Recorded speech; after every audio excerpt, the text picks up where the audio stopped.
And hoopah! You couldn't tell that we had already done this 196 times because this is the 196th episode. Wow. 196, insane. Welcome. Season 2, 3? episode 15. I think we should make this season 3 at this season point. 3, episode 2. Okay, let's do that. I'm updating the schedule right now. Season 3, episode 2. There we go. This is no longer the reunion. What's our seasonal theme? I don't know. Double XP? bounties? Double bounties? We both said double something. Toxic, dude. You're so toxic. Yeah. It'd still be better than this seasonal theme. Hey, would it though? I don't. Yeah, maybe. We'll get into it. Yeah, we'll talk about all the things. It's. All right, let's go to the poll. Yeah, there's so much that I want to say before. A poll. Oh, we didn't do a poll. No. Did we? Okay, never mind. It's my just Twitter's habit. still broken. Yeah, Twitter's still broken. It is.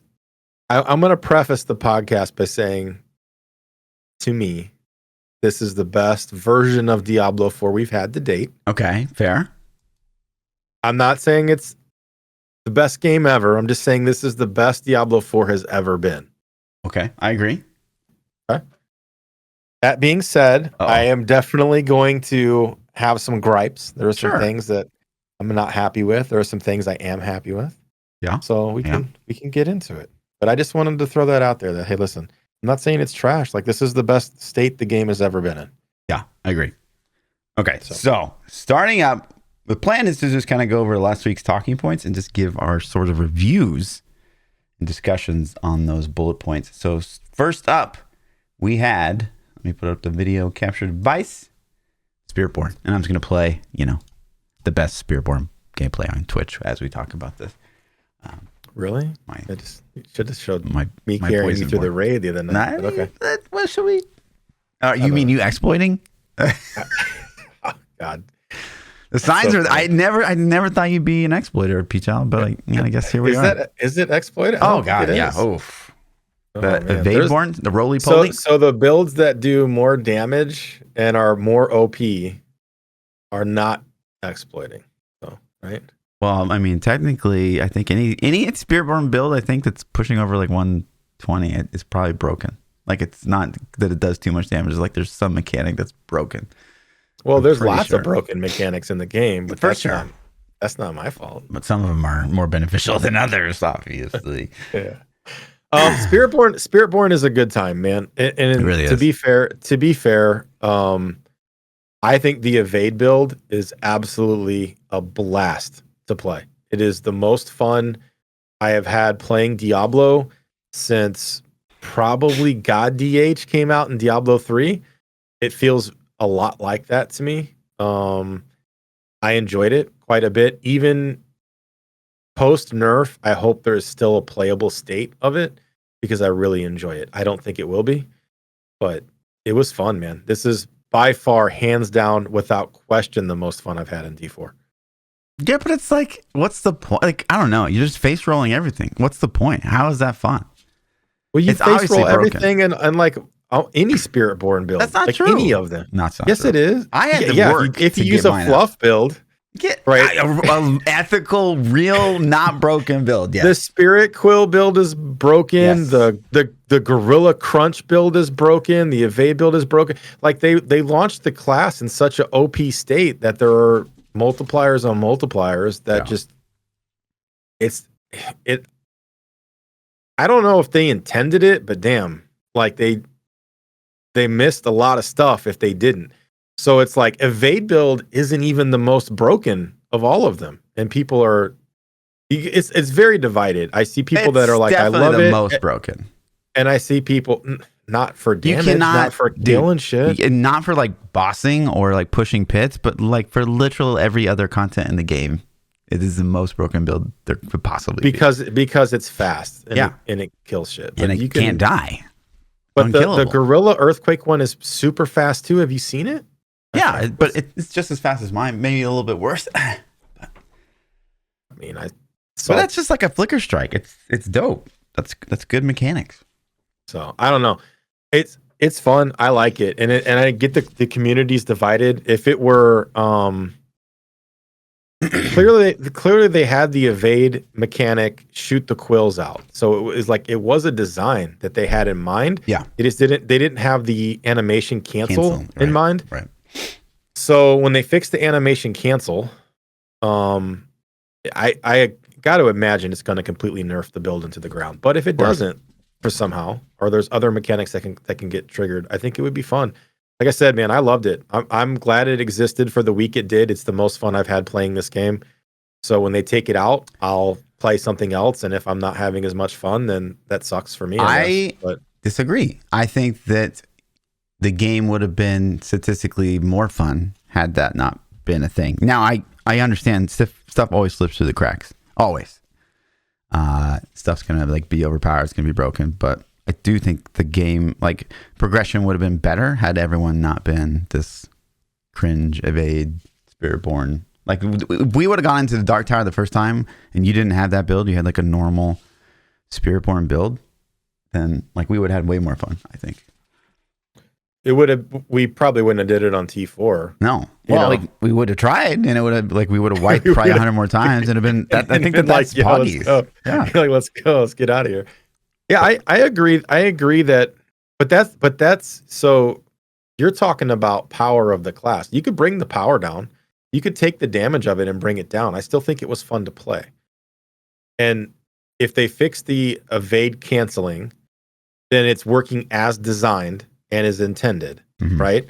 So the damage will be less. It may be so insignificantly less that it's not T4 viable at all anymore. I don't know.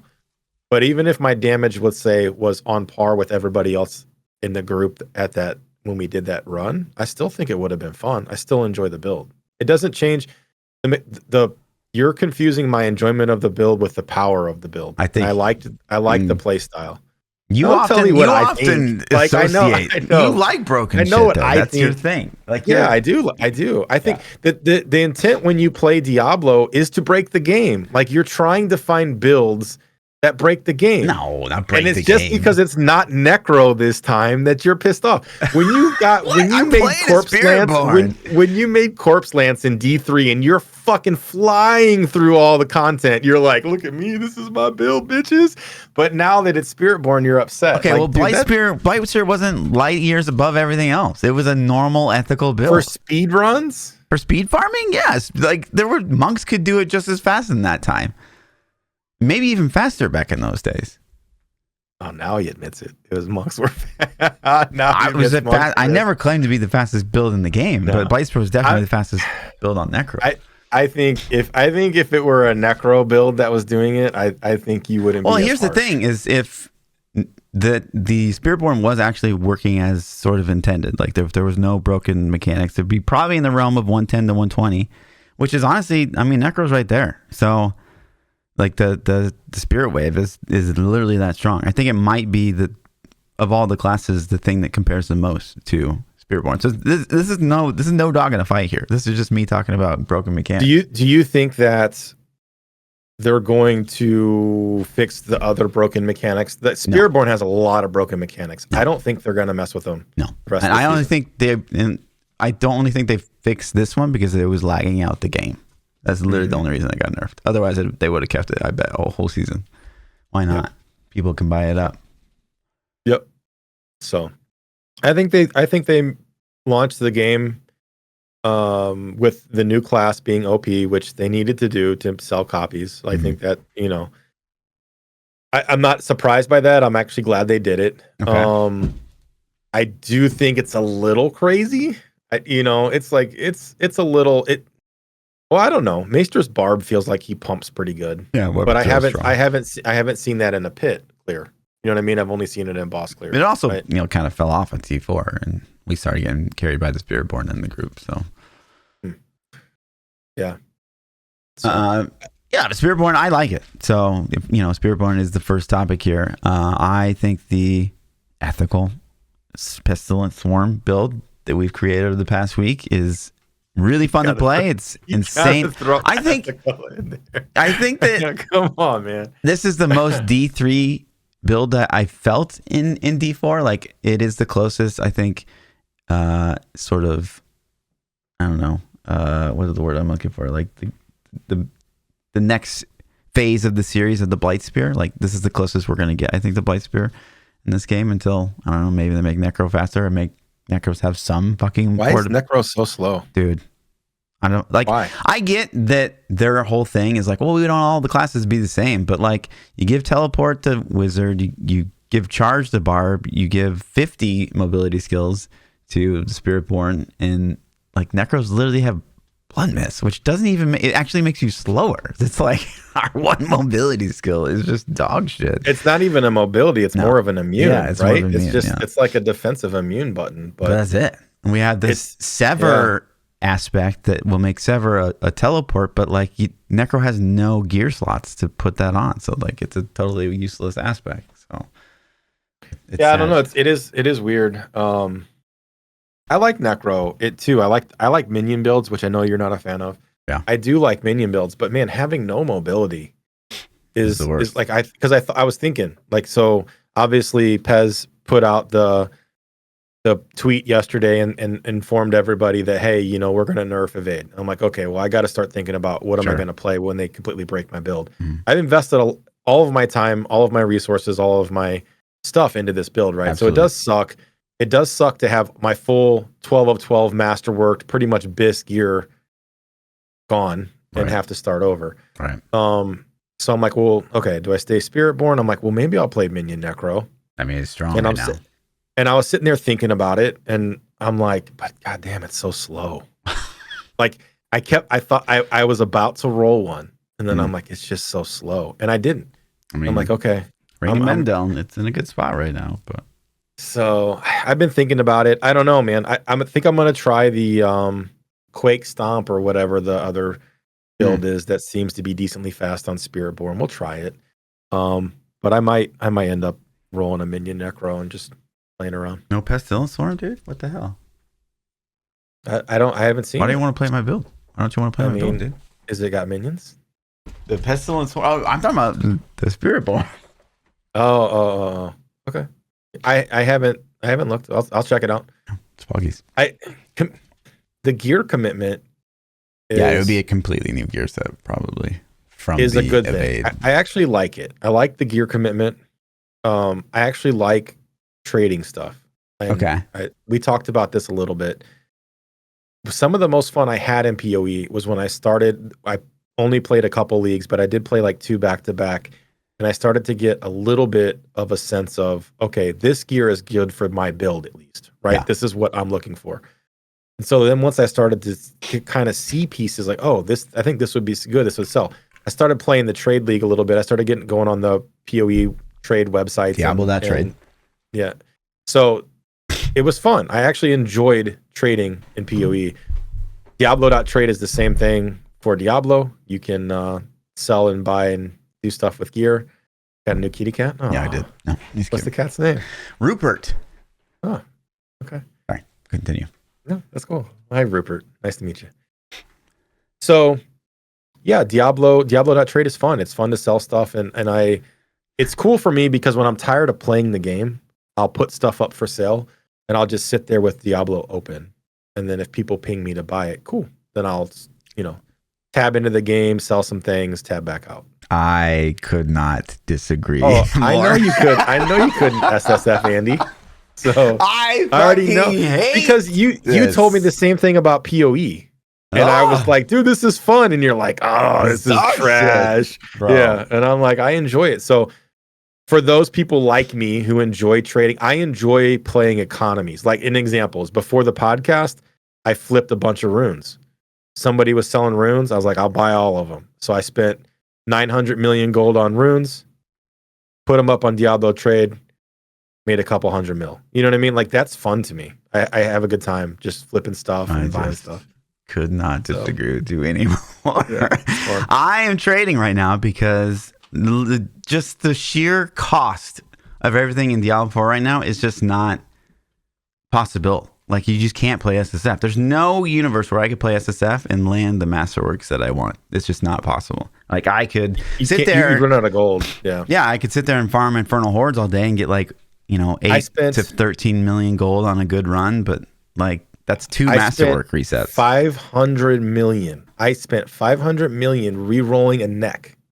Wow. Just re-rolling the neck to get +2, whatever. 1.3 billion re-rolling my gear yesterday. Gold. Yeah. Crazy. 1.3 billion. Yeah. That's a lot. But 500 mil on one neck is kind of ridiculous. Yeah. How do you feel about the cap? Do you think the cap should go? I think I capped out at 3.7 million per reroll is where it was at. I mean, it's good. I hate the only way to craft something is to just sit there and spam reroll. Like, it's so dumb. Mm-hmm. So I'm for it. I'd rather have like a deterministic, like, ooh, I get a mat, somewhere that's like, hey, higher probability to roll all res or something like that. Yeah, or like group them, like you make 4 mats and then it has a bucket of the rerolls like listed for each one. Something. I'm with you. So 3.7 a reroll and I spent 500 million. I mean, it was. I sat there forever just re-rolling this thing. Terrible. And it obviously the thing this something's weighted against it because it was like, of the possibilities, how did it take me like the skills 500 re-rolls to get the one skill, but I got the skills have way crit less strike weight. Chance like 75 times. You know what I mean? I definitely feel like it should show you the weight on that tab instead of showing you what it can roll, like what the possibilities are. It should show you like the weighting. For sure. So I'm not happy about that. That happened in D3 too, though. Yeah. So it's not a new mechanic, and the more I thought about it, the more the game is becoming D3 slowly. Yeah. It's just like, hey, we brought this thing back, and it's like, well, this is a D3 mechanic, and there's so many things that just go into it. It's like the bosses feel like Uber bosses from D3, even though they're cooler. I mean, they have more mechanics, I guess, but. You don't know at a certain point. You don't even know it's mechanics anymore. So it is literally like Uber bosses from D3. Yeah, you just smash them. The pit is greater rifts. It is, but I've got a lot to talk on that too. Yeah. Infernal Horde is the key farming, glyph leveling, key leveling thing that we used to have to do in D3, early D3. Oh. So there's a lot of things that feel like they came back out of it. The game's slowly morphing into just a newer version of D3. Yeah. So, all right. So I derailed us. Let's talk about the campaign. Yeah. Okay. So chat spoilers probably for the next. Sorry. I don't know, however many minutes. We are going to talk about the campaign, our thoughts on the campaign. So again, if you have not played it, mute or come back in like 5-10 minutes. See if we're still talking about it. But just spoilers ahead. Yeah, you go first. Honestly. It was cinematics top tier. Blizzard cinematics team best in the game. Of course. Nobody better. The story was written by somebody in junior high. Huh. I don't know, man. I don't want to come off being super evil and mean, but I was super disappointed. I felt like the writing was horrible. The dialogue lines were cringy. The in-game cutscenes, audio sync issues. I had that in vanilla too. Did they? Yeah, I don't know. I just noticed it a lot. I don't remember the vanilla campaign, line for line. It's not fresh anymore. I don't know, man. It was like you get stabbed and you're dying and some random dude saves you. Yeah, that was the worst part to me. You get stabbed through the fucking chest. Right. And then you just get rezzed. You're just best fucking buddies now. Like, well, I mean, okay, so the story, like, Akarat showed him where we were going to be. So it's not like, oh, I just got lucky and I rolled upstream to this guy and he would just happen to be there, right? It's just. But it was stupid. It was stupid to get, like, murdered and then, like, somehow you're still alive.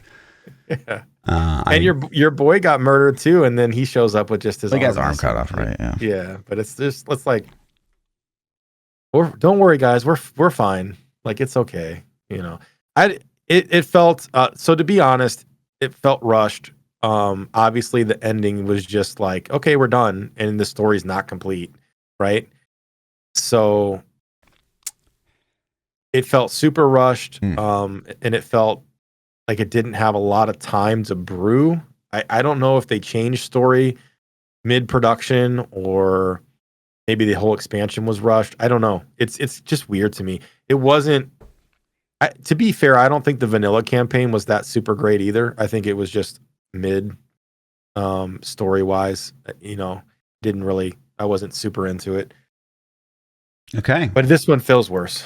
So, I don't think we're ever going to agree on anything, but I guess that's why we're co-hosts of a podcast. One of the things we've said time and time again throughout the history of this podcast is, Diablo 4 Vanilla came out, and Lilith was the bad guy, right? And then we played through the campaign, and we kill Lilith. And then so the expectation, I feel like, going into every expansion is like, well, there's a new bad guy, kill him. Yep. I actually really don't like that. I think that there should always be like this protagonist that you're sort of chasing, or he's like winning and stuff like that. So I actually liked for maybe the first time that we didn't kill the ultimate bad guy here, that they left more. I do wish that Mephisto had been maybe a bit more involved in the story. Like, it didn't seem like we interacted with him or encountered him all that often. And it didn't seem like he had any big brain plays. It's to me, I think my biggest gripe was that, like, okay, well, he got to that one guy, but I feel like they should have framed it as like, well, his plan all along was sort of like to get Akarat's body, kind of thing, like, because Mephisto's like supposed to be like this big brain, like 50 steps ahead of everybody all the time. And were they clear if that was his plan the whole time or not? They definitely they didn't specify. You don't think it was? No, I don't think so. I don't know. There was a point where I completely checked out. At first, I was like, okay, and I was into it. Towards the end, I was like, whatever, like skip. You know what I mean? We sort of watched that arrow guy like fall like during the campaign. So like at the start, there's no way at the start that he was already like on Mephisto's side. You know what I mean? No, he wasn't, but maybe Mephisto could manipulate him. Of course, and that happened during the story. But like that was your backup. Like you knew you were going to kill your dog for him. That's what I'm saying. It was written. It was just poor writing. Like I do agree. We have talked about that, and I do agree that the overarching villain should stay until the final expansion of the game, and then you defeat them. Yeah. Right? We have talked about it. I think that's a great idea, and they kind of did it. I just felt like everything was so weak. It just, I don't know. I didn't feel connected to the character. I didn't feel like I really cared. I don't like Spirit. What was also kind of weird is I when you made the Spiritborn, and I know I shouldn't have expected this. I kind of expected a different intro to the campaign playing a Spiritborn than if I was playing a class from vanilla, because all of a sudden my Spiritborn was just in Tristram or wherever the hell it was at. Was he really? I don't remember. I didn't start. It's just like in the main town, like you had just completed the vanilla campaign. Yeah, and it's just like, oh, hey, go here. It wasn't. There wasn't like a lead up. Like maybe there was some cool, like you're in the jungle or whatever, and some shit goes down, and you go to investigate, and boom, then you get sucked into the story. There was no intro quest line for the new class. It was just like, hey, here you go. So. Yeah. I mean, So if I'm looking back, like, I really didn't like the first story. Like, the only moment that stood out was like when Lilith killed Inarius, and I hated that we killed Lilith at the end. We sort of built Lilith up for like 4 years. It's like, okay, she's like the new hotness, and then we just kill her at the end. And it's just like, well, what's the point of that? And now we have Mephisto, but again, I didn't it didn't feel super set up. It didn't feel like Mephisto's this great badass who was like 50 steps ahead of everybody. It was just kind of like, oh, maybe he knew he was gonna die to us, and so he got to that one guy. But doesn't he try to get to everyone? So it's just like, oh, I don't know. I didn't like it, but I did like that. Again, we're not. I think everyone had the expectation. They were like, oh, we see Mephisto, we're gonna go kill Mephisto, and I liked that wasn't what happened. So. I like, he's a fucking primeval. He should be kicking our fucking ass at this point in our character's power. So, I don't know. Yeah, it is what it is. So that being said, campaign is definitely the low light of the entire expansion. I feel like, I don't know about that. Play through it once and then you're good. Then you're done. I don't ever want to do it again. I don't have to. I agree. Guess. I'm never gonna do it again. So it is what it is. It wasn't. It was. I guess to me the thing is like recently I've been playing games like the new God of War that came out in 22 came out on PC, right? So prior to this expansion, I just rushed through it and played the whole thing. So I was playing. It's got a fabulous story, like crazy, right? How good the story is. Games like Cyberpunk have these crazy stories that are like you're involved, you're interested, you care about the story. But Diablo 4 is like, I don't know what's happening, man. This is like the only story I actually would watch. And it was like, yeah, whatever. That's why I don't like story. So we'll jump in. So the Dark Citadel is next on our list. Yeah, let me pull up a screen. So we did some Dark Citadel. We did do the Dark Citadel. It was fun. I enjoyed it. I think it's cool. So I have two thoughts on it. It feels very MMO-ish because you're required to do it with at least one other person. I encourage you to do it with 4, but I guess you could 2-man it. I personally like playing with friends and buddies, and so I don't hate it. They do have some very nice rewards behind completing it weekly, which I'm not a crazy in love with because it does force me to find a group to do it. And I don't think it's pushover enough that you can just go do it with anybody. I think you definitely want to go with people that know the mechanics and at least have done it before. I think at this point, this early in the season, yeah. But like 2 weeks from now, like everyone's going to know how to do it. But I'm not, well, we'll see. I'm not going to go jump in LFG and just grab 3 randoms and say, let's go do it. Sure. Like at this point, that doesn't sound fun to me. I want to just go complete it, knock it out. There are some events tied behind it. If you guys didn't know, it looks like there's a community challenge. So every week, I guess if we complete it, and I guess there's a number of people, if we reach a threshold, they give you cosmetics. So I think I got some white tiger kitty thing from it. I didn't know that.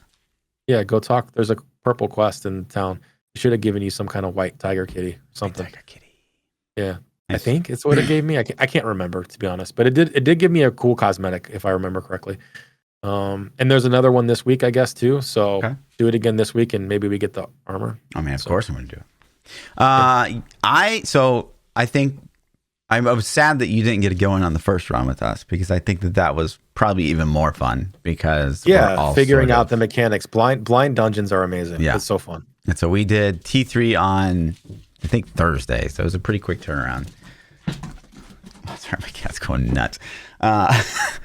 And yeah, it was super duper fun figuring out the mechanics for the first time. I think we probably died to that stupid ball because none of us knew to like swing at it.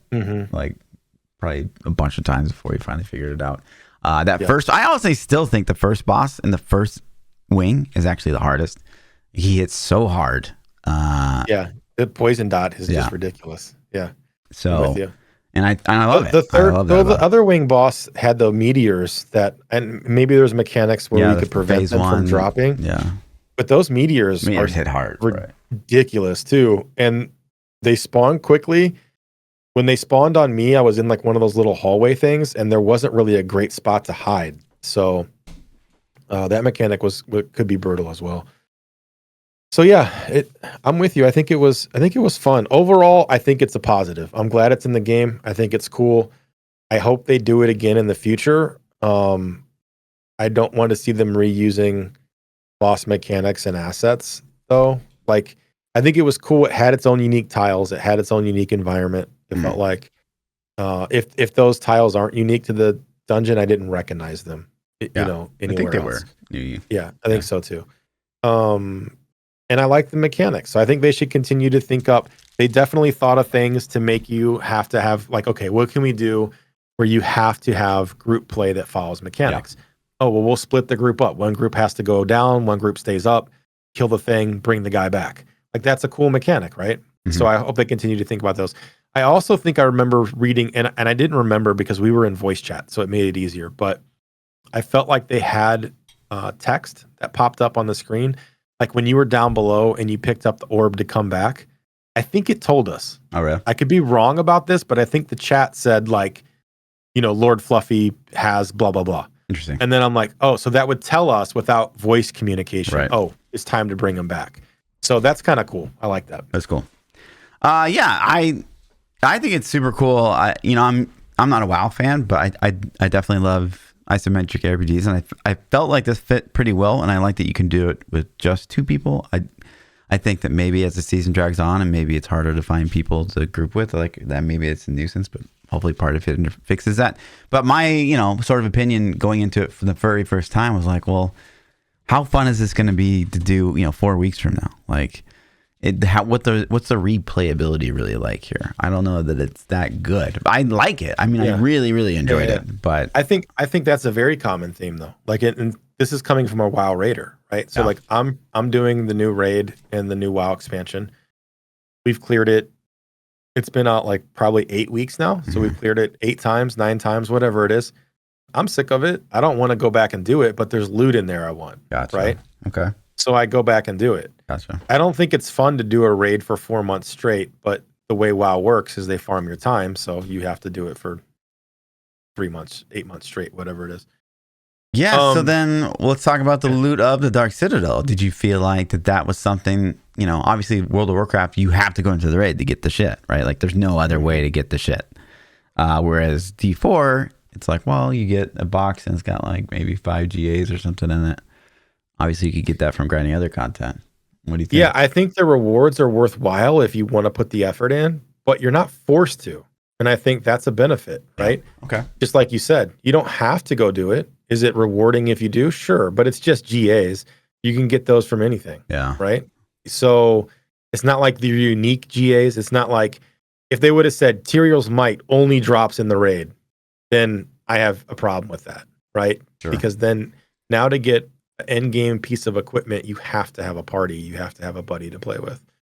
I agree with the fact that it is cool that it's only a 2-player thing. Because maybe that's what we should try to do this week. It's 2 mana. 2 mana? Yeah, that'd be fun. It would be cool to everybody usually can find one person or has one buddy. Yeah. But to have 4, and even if you had mechanics that required 4 people, then if you have one guy that's like kind of new and dying and whatever, then you're still failing. I think that would exclude where 2 people can carry the other 2 people through the raid as long as they know mechanics. So kind of cool. I liked it though. I'm with you. I don't have a strong desire to go do it. I'll do it again this week. The cosmetics in there seem pretty meh at best from what I've seen. I didn't look at all of the stuff, but it looked like, the spirit coins, bought some weapon transmogs.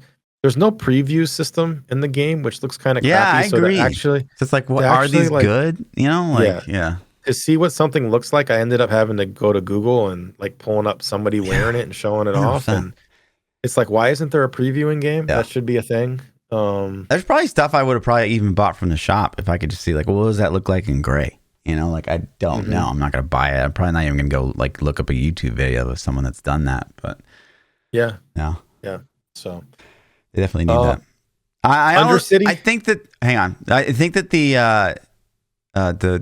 I had this the Dark Citadel. I think that, instead of the cache with 5 GAs, I think if there was even a cache that had 1 guaranteed double GA, I think immediately it's 100% better.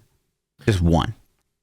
It's 100% better rewards. Going to incentivize you doing it every week. It's going to kind of force you to do it. At least a double GA. Yeah. Do you want to be forced to do that every week for your double GA? Yeah, I would do it.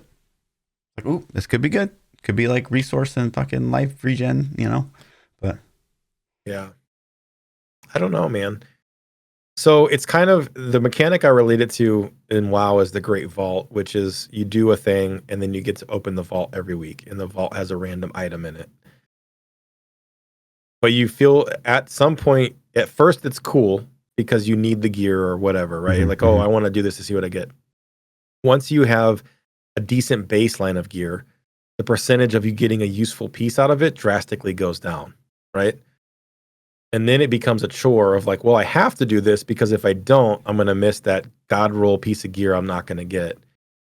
So you end up forcing yourself to do it. I don't want to feel like I have to do something. It's once a week in Diablo. That's no big deal. I don't know. So everything is that's what WoW is once a week too. But honestly, if you had a good team, like it would probably take us. It took us I think even failing it still only took us like 30 minutes maybe to clear all 3 wings. And that was us like wiping. So I don't know. I'm just playing devil's advocate a little bit. I'm not saying I'm against it. I don't know if I want to have that feeling of I'm required to do it.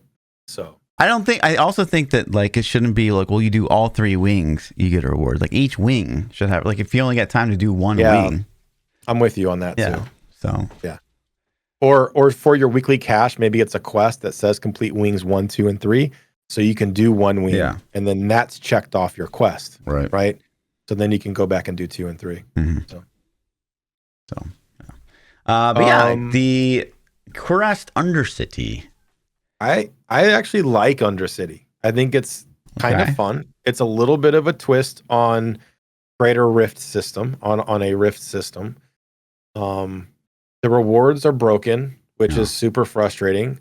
I spent a lot of crest and got no rewards, and I thought that was just bad RNG, but it turns out it was actually broken. Yeah, and here's the thing too, is I reported how broken this was on the pre-release, like, and they're like, oh, well, we've got it fixed on the, and like, no, he didn't. He didn't have it fixed at all. So I've been sitting on a mythic, guaranteed party item tribute for like a week and a half now because I don't want to spend it because it's broken. I thought they had patched it, and then you're like, no, they haven't patched it. Don't burn it. Don't do it. Yeah, and I'm like, really? And then I looked and was like, oh, yep, sure enough, they haven't. Supposedly, maybe soon. So we'll see. Thursday, they said. Yeah, that's what they're saying. So I don't know if. Yeah, we should definitely run other tributes before we do that one. Test it first. But so the tribute thing being broken aside, like once they fix it, I actually like it. I think it's a cool system. It's a little bit of a breakup, especially compared to other endgame modes, which we'll get to. But you go down, you're basically doing a rift. You have pylons to click to fill your little meter of rewards up. You have elites to kill to get more time to stay down there longer. I thought it was cool and fun. I was also playing the evade build, which blows up the whole screen. So maybe that's why I think it's so cool and fun. Right. If I'm on a character class that can't destroy the screen as fast, maybe it'll feel more cumbersome and not as fun. I don't know. Yeah. I definitely failed one on the Necro. I just straight up like the map wasn't set up in a way that I had to like sort of walk back instead of like, being teleported across the screen instantly. And just having to walk that whole path back to the portal, like I lost the time limit. So like that felt really bad. Obviously, what happened? I haven't failed one, so I don't know what even happens. Yeah, does it kick you out, or do you get to fight the boss at least? No, you're kicked out. It's over. Okay, so how do you get your rewards then? Because if you fill up one bar and you fail, then you're just done. Yeah, you're done. If you fill up the bar, it doesn't matter. Like you got to fill up the bar and get to the boss and kill the boss. Yeah. Okay. You got to get to the boss to even get that reward. So. It just kicks you out, and that felt bad. It's just like, well, if I was playing a Spiritborn, I wouldn't have failed that, because I just have no mobility. So I hate that this sort of new Undercity system rewards mobility because, again, as a Necro main, hello, what are we supposed to do? The only benefit that they give you is the timer doesn't tick until you leave the bubble, so you can pull your map up ahead of time and plan your route. Right. Not saying it would have saved you, but I'm just saying. For those who don't know, as you switch floors, don't instantly leave the bubble. Stay in there, pull your map up, look at your pylons, figure out your route that you want to take, and then it'll save you a couple seconds, hopefully. So. Yeah. I also, even if the rewards work, and sometimes they do, I don't necessarily think it's going to be a good use of your time. I think that obviously the better tributes, the ones that are like, ancestral legendaries and ancestral uniques are good, but I honestly think that they should be even more specific. Like right now, there's one that's like, okay, ancestral legendary, and you can choose the what's it called? The boon? Yeah, the boon to give it like jewelry or and so something like that. That's okay. But like you get to a certain point in D4 where, being able to target for him something is like super nice. Like you could just go to Helltide for the same cost, really. So I think the tribute should be doubly specific. So it should say like the tribute should be like, oh, it drops ancestral legendary boots, and then the bargains are things like, roll all res or roll skills or whatever. I think that they would infinitely be cooler. There'd be more like a harvest craft, I guess, if there was something like that. So, and I wish there was a targetable way to farm the tributes. Yeah. And I know if you hover over them, it tells you like this one drops from world bosses or this one drops from XYZ. But man, it still doesn't feel like that though. Like because there's been a couple. I'm like, oh, let me go try to farm this tribute, and it's a waste of time. It literally is just a waste of time. Like I'm better off just to blast pits or to blast Infernal Horde, and then pray for the item I need, and or just sell what I get and buy the item I need. It's and that's You're right, a little frustrating. Sorry, I was just looking at. I have one unique one. It says only drops from Whisper caches. Hey, keep talking for just a second. I'm gonna kick my cat. Yeah. Hey. So it would be cool if we could target farm those a little bit. I did find it frustrating to have to go through and use them, and then on top of that, not getting rewards. I didn't realize the rewards thing was broken for a little while. So I'm like, well, this is a complete waste of time because I just ran this thing and I didn't get any rewards from it. So would be cool. All right, so since Fluff's gone, we're going to talk about his. Oh wait, he's back. I'm back. Sorry. Yep. I was just starting to talk trash. Yeah. I was just saying it did suck that the tributes were broken. I didn't realize it was broken, so I definitely popped like some nice ones, some of the better ones. I didn't get anything, and I'm like, well, this is bullshit. It says a chance. Well, that's what a crappy chance because I didn't get anything. Like nothing. 3 or 4 in a row, like nothing, and I'm like, I wasted mats and I wasted the boons. So it's a cool system. I do think it'd be cool to target farm a little bit more. I do think it would be cool to be able to craft the tributes from the sigil dust. Sigil dust is it called sigil dust? I can't remember. Yeah, right. Sigil dust is a complete joke. Like you're crafting random nightmare keys. That's it. Like I don't run nightmare dungeons at this point. There's no reason to. I disagree. Gold? You saying you're gonna say gold? No. And if you okay, what do you run the nightmare dungeons for? Nightmare dungeons are better than Infernal Hordes. For everything. So from Nightmare Dungeons, you pop a what's it called?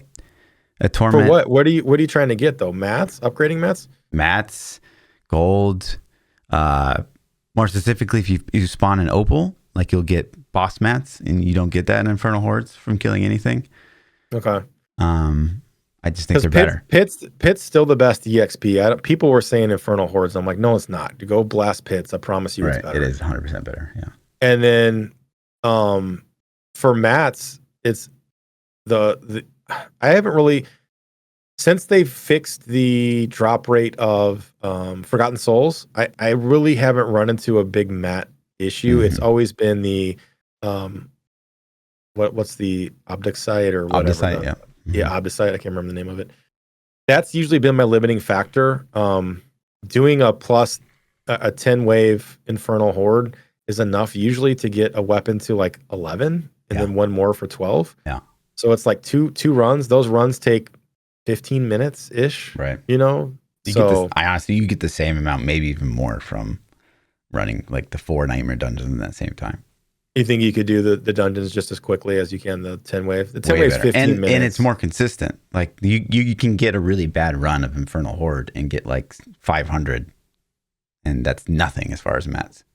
So then I just wouldn't open the chest. If I specifically wanted the Obdicite, I would just not open the 200 chest, and just put it all on the mats, and you're still gonna net 3,000. Right. You know what I mean? To me, like the only point, I'm with you. I haven't personally ran a lot of Nightmare Dungeons. I guess maybe I should run a couple more to see the value. Because it depends, I guess, on which one you get to. So are you crafting them and then destroying the shitty ones? Or I craft the XP ones and I destroy the gold ones. And then I'm sure at max level I'll do the opposite. I'll craft the gold ones and destroy the XP ones. But back to I wish we could craft the tributes. Even if it's random, that's fine. Like, okay, craft a random tribute and give it the entire range of trash to mythic, right? Sure, the mythic's a low % chance, but as I sit there and spam craft these things, let me get some of the good ones out of that too. I don't know. Like because we do have a ton of dust. Maybe they cost like 500 or something crazy. But I don't know. I don't think they should all increase the drop either. I obviously, I don't know. It's hard to even say because tributes right now I feel like have zero place in the game, and hopefully when they get fixed they'll feel better. But I still think without them being more specific, it's just like, are you gonna the really mythic do one it? will be nice. A mythic one will be cool. Wants it. Yeah, the mythic one's got a good place. And it's a fun break. So to be fair, I think Infernal Horde is probably my least favorite endgame activity. Well, hang on. Bosses. Well, I don't know, man. What? I don't know. I've done so much Infernal Horde. I've done so much Infernal Horde. You literally just I've done so many bosses too. The worst. I don't know. Bosses are dog shit. It is. The tributes are better, are more fun than 100%. Then I think that tributes are. I think Nightmare Dungeons. I think Pit is probably rank 1. Nightmare Dungeons probably rank 2, and then this would probably be rank 3, and then Infernal Hordes, and then bossing. Probably. I guess you get to throw Helltide in there somewhere, but yeah, Helltide's okay as a break okay, every now and then. As a break, like you can't. Right. You go smash the evil princess lady whose name I can't remember for some reason. Blood Maiden, yeah, go kill Blood Maiden a couple times. And then you're stocked up and open. I opened all the chests in both zones just to see if there was an achievement or something. I didn't get anything. I was a little disappointed. All the chests? Nice. I opened every single chest in both Helltides. Both, because it does double. Maybe if you had done one that was the 3 zone, you should have done that. Was there a 3 zone? Okay, I'll do it. Do it later before they nerf my build. Right. True. Leviathan, save my build. No, you won't. So, huh? Oh, Leviathan, you can do it. Yeah, so I think either making the tributes more specific, or like maybe if you could do double bargains, maybe that would make them more worth. But right now it's just like, But maybe Thursday we'll see that they're better. What if they would let you stack too? Like, what if they showed you a percentage on the tributes, right? And it's like, okay, we put our tribute in. Let me spend something: gold, mats, material, whatever, right? Blood shards. Let us dictate the time bonus penalty. Like, let us increase the time bonus penalty and the potion drop penalty and stuff like that. That goes into the Infernal Hordes, right? If we had more choice in Infernal Horde, I think that could be a lot more fun. It could actually be a very fabulous endgame mode if they would let us. I honestly think that they should invest no more time in Infernal Hordes and just make Infernal Horde keys like giga rare, like as rare as these tributes are. I saw your post on that, and I agree. Giga rare, I don't know. Giga rare, because they're not fun, and it's just like, if you get one, and then like the rewards are really good. So what you're turning it into though is like an ancient puzzle ring from D3. Probably even more rare than that, honestly, because that shit was not that rare. Rare enough, and especially early game, early season, game, sure, yeah. Early game, you were like, ancient puzzle, let's go. Like, you're excited. You're happy to get it. So maybe along that lines, even more rare, maybe, I don't know, but at least to that point, right? And then if you get it, then it's just crazy. It's like Poggy's like shit. So what's the treasure? What are we getting out of that? Just, right? I don't know, more, whatever. You could leave the exact same chest in there and just make them like giga better, because they're just super giga more rare. I mean, honestly, it's like, I don't know. It's like guaranteed to do with them. What drops guaranteed GAs aside from the raid? I know the raid treasure chest or box gives you greater affixed items. Is there anything else that's guaranteed to give you a GA, a greater tree bounty? Does that guarantee a greater GA? Yeah. I think it does. I think it would be cool. So if they did your Giga Rare Infernal Horde idea, then maybe that's another guaranteed GA source, because that would make it already is, right? Like, pretty much. Is it? I think Infernal Horde middle chest. I feel like it's like really. I don't think I've gotten GAs out of that every time. Maybe I'm wrong, but I don't feel like I have. I feel like it's 90% for me. But is it? I don't know. I feel like I've done a bunch, and I don't remember getting a crazy amount of GAs there. It's just not worth my time. I could just be brain dead after. Yeah. I started 10 key, and like usually around wave 3, I go, fuck. Yeah, why did I do this? I doing this? Yes. I thought about leaving one today. I was in it, and it was wave 4, and I'm like, I think I'm just gonna leave. Like, I don't want to do this right now. And it's weird because I don't know why I feel that way, but I definitely do. I definitely am like, I don't want to do these anymore. I don't think it's a bad system. I think they need to. So I like your strategy because it's an easier win, right? But if it had more impactful choices and maybe more choices, like let me double down. Like, okay, so I'm gonna pick Hellfire, I'm gonna pick the Hell Beasts, whatever. But let me double on that and like really persuade this Infernal Horde to go that direction. Like let me get further into it or whatever. So like right now, my strat has been like, so I'm Paragon 257. Like all I do is like I farm nightmares with opals on to get like the mats and stuff. And then I wait till I get an XP pool, and then I'll go switch the pit and do like the highest pit that I can do. You wait till you get an XP pool in DC? Yeah, I basically get an XP pool, and I'm like, shit, let's log in the pit, and I put all my XP stuff on, and I do like a half a pit run, and I get disconnected, and everything deletes. So you crash. Pretty much what always happens. Yeah, but I'm with you. I actually just stopped doing anything but just smashing pits. For if I wanted to farm Paragon, that's all I was doing. It was just the difference in 5. Like, so the evade build that I had, I was pretty juiced, and I was able to I could clear like 90s pretty quickly. I'm saying in a couple minutes. I ended up going down to 75s because I could do 75s so ridiculously fast that I felt like the experience game was faster because it was a minute a run. Right. I mean, it was ridiculously fast. So I had fun with that, and I think that was a great EXP grind. But I do like the end game activities. I think I remember Blizzard saying at some point early that they were going to do a seasonal theme and then shelf it, and the content wasn't going to stay in the game. Season 1 or maybe preseason. I remember some kind of conversations about that. Yeah. I think I even remember talking to you about it's kind of silly to just throw away all that dev time in these things. And it seems like now that strategy's changed. Like Infernal Horde was the last season that's stuck around to the game. Mm-hmm. The pits were the season before that stuck around to the game. Looks like now Undercity's going to stay there forever. So as they continue to, I hope this season doesn't stick around, by the way, forever. Oh God. No. But we'll talk about that in a second too. Yeah. Or it just needs to get changed a little bit. Like it can. I don't know. It just needs to go.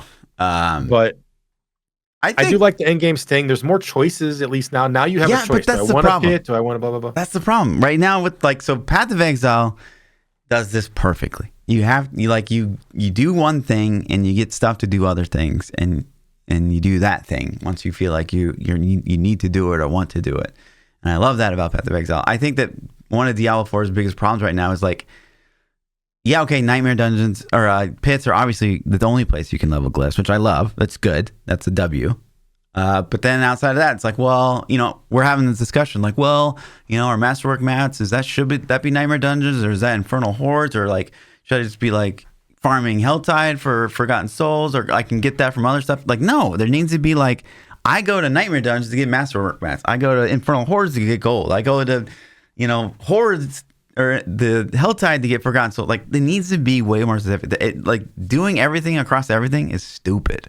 There's just no when point. Helltides were the best source of Forgotten Souls, it was okay, I need a Masterwork. But so then all we were doing is Helltide, which was to get Forgotten Souls, right? I hated that the first week. Well, that's just what you said is you need to do a thing to do a thing. It was so weighted to never get souls that we ended up spending 90% of our time in Helltide because that's the only way. Yeah, that was a balancing. Yeah. Right. I can see benefits to both. I can see I need this mat. This mat drops from this activity. Let me go do that activity. Mm-hmm. The problem is when you don't like an activity and the thing you need comes from it, that's when it becomes a problem. So I think personal opinion from player to player will change because I'm sure there's people out there that love doing Infernal Horde only. Sure. Right. Me personally, if I had my choice, I'm going to do pits. It feels just like Greater Rifts in D3 to me. So it's which we complained about in D3, but that's kind of what I want now in D4. Sure. So I feel a little hypocritical. But I do enjoy it. If somebody's what do you want to do? My default is let's go do pits. Sure. I just wish pits was not 2 floors. Can we just add a 3rd floor? Or just keep it ramping? It wasn't D3. It should go infinite. Yeah. It wasn't infinite. But it was very. It was very more than enough. Infinite. Right. Yeah. It was very. And now it's I'm afraid to skip some mobs. I'm I don't know if I'll have enough to complete. It's the worst. When you're like, oh, I guess I'll risk it, and like I won't do that little corner over there, and then you go to the second floor and you full clear, and it's like shit. Now I'm backtracking for like a minute and a half. Like that's I've such a got vibe some kill. really bad layouts where I've gone one way for so long, and then it's a dead end, and I pull the map up, and I'm like, are you shitting me? It's all the way back here. That's the worst. Okay, it's such a vibe kill. Let me loop around. But go back to D3. You know, when we would get spaghetti caves, or when you would get, you know, they had tile types that you're just like, or the new tile type they put in, I don't remember what season it was, 12, 13, 14, whatever, that had no density. It was like this open area, the one that had the candles at the start, you know what I'm talking about? But no density. And it's like, why? Like, just crank the density up, boys. And they never cranked the density. Like, the entire life of the game, they never cranked it up. I don't know why. So they cranked it up in GR. Like, they used that tile set in GRs, and it was juicy AF. But that same candle one in Torments was like never good. You could never get density. No. I agree. You said you had something on pits. So what did you? Yeah, I got several things on pits. So okay, let's talk about pits. One, there's like I don't even know if this is a bug, but it seems like every build that procs barrier on like lucky hit or whatever also triggers mobs to proc lucky hit barrier. So like mobs, you'll go into a pack of mobs and it's like, shit. That's why some packs take forever to kill. Yeah, you're like you go in and it's like they got lightning enchant. You're like, oh, I'm gonna fucking own these motherfuckers. And then like you're fighting them and then you get them like 70% life, and then all of a sudden, poof, everyone has barrier, and it's like this infinite barrier. There's like, where did this come from? There's no mob that's like coming along and like casting barrier on everybody. It's just like all of a sudden they have like infinite fucking barrier, and it's the least fun thing to play. And I also think the vibe is off for like pushing pits does not feel like pushing GRs. It is not the same vibe. The tuning feels very inconsistent from mob. I don't know if it's mob type. I've been trying to figure it out over the last day or two. Is it mob type? Is it map? Does map influence it? Does density influence it? But some levels, I'll clear a rift level and I'm like blasting, smoking 100%. Timer. And then the next level, I'm blasting mobs just the same, and my timer's not moving, or my bar's not moving, and I'm like, what the hell is going on? Are these mob type? So I was trying to, I'm like, was it spiders? Because I noticed it on a spiders map one time, and so the next time I got spiders, I'm like staring at the bar. I'm like, is the bar moving? Is it the spiders? I'm just trying to figure out what it is. But yeah, there's definitely something off with the pacing and the progression per enemy. And then the pit bosses have a billion HP scaling. Like it is. It's actually nerfed from like last season, but it's still awful. It feels redonkulous. Like this was earlier in the build, and I was trying to do like a 102 or 103. I don't remember, but there was some rift in the hundreds that I jumped, and the rift guard, the boss's health, I was just like, holy crap. Like I have been smashing this dude for 4 minutes and he's still at half health. Like what the hell? Yeah. Spawn him in 3 minutes and then it takes me 14 to kill him, I felt like, you know? Yeah. So I also don't like the bosses spawning Lilith and spawning the other ads. I don't mind it, but like it's silly to me. It's like you're sitting there chilling and all of a sudden the triangle pops on you, or like I swear sometimes I would rather have like one-shot mechanics. You have to dodge on a boss. I feel like I get a stack of the boss debuff where it puts the exponentially scaling damage buff on you. Yeah. Sometimes I get stacks of that I can't explain, and I'm like, maybe I need to record and go back and look. But I know most of the mechanics that put that on you, right? And I'm like, I didn't get hit by anything. Like, what the hell? Just put this on me. Mm-hmm. You know what I mean?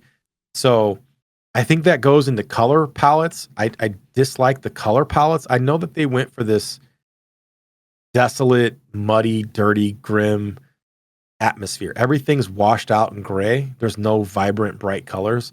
And I get it. That's cool. But maybe it's a mechanics blending in the terrain I'm not seeing. Maybe they're not even rendering. I don't know. But I just feel like I get hit by shit sometimes that I'm like, I didn't see anything. And I'm actively looking for stuff. Sure. I agree with that. I still think there's also probably bugs that like we're not even aware of. I genuinely feel like there's sometimes where I face tank the same ability, and then, you know, especially on the Spiritborn, like Spiritborn gets a buff where they're like low or they're injured or whatever, and you do a bunch more damage. I honestly feeling like the mobs are taking that buff as well as the barrier, and so like they'll one shot you if they're injured. So I don't know.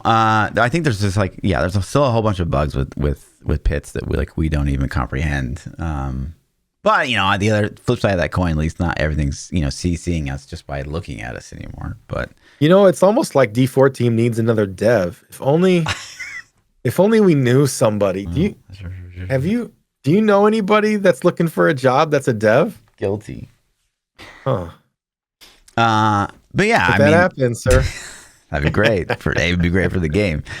Yeah, I think that pushing as well, it just, the vibe is so different. Like, I genuinely enjoyed pushing in D3, and like there's a lot of mechanics you need to look out for, and like spawning pillars, and whereas like now it's just, I went in with my Spiritborn build, and I don't know. I never played a build, I guess, in D3 that was like super tanky, and it was just a matter of being able to kill stuff in time.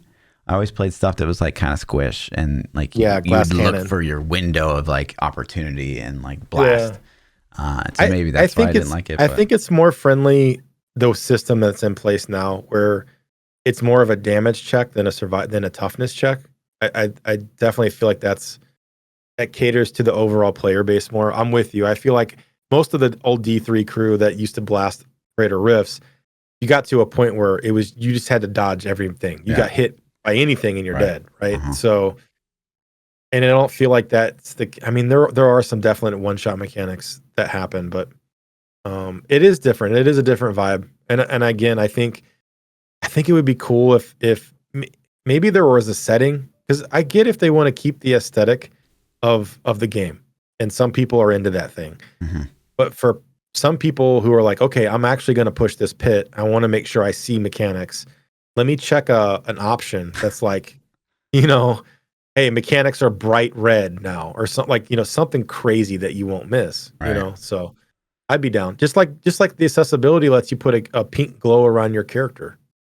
I did it for a while. It was horrible. It was ugly, but I could always see my character pretty easy.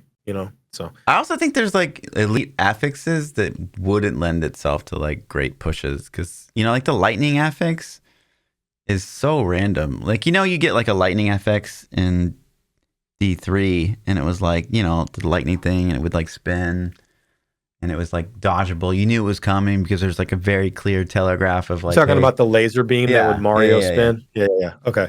Yeah, you see it about to spawn. And it's just like Frozen in D3 too. You would see it on the ground. And it's like this. In this game, Frozen's fine. Right.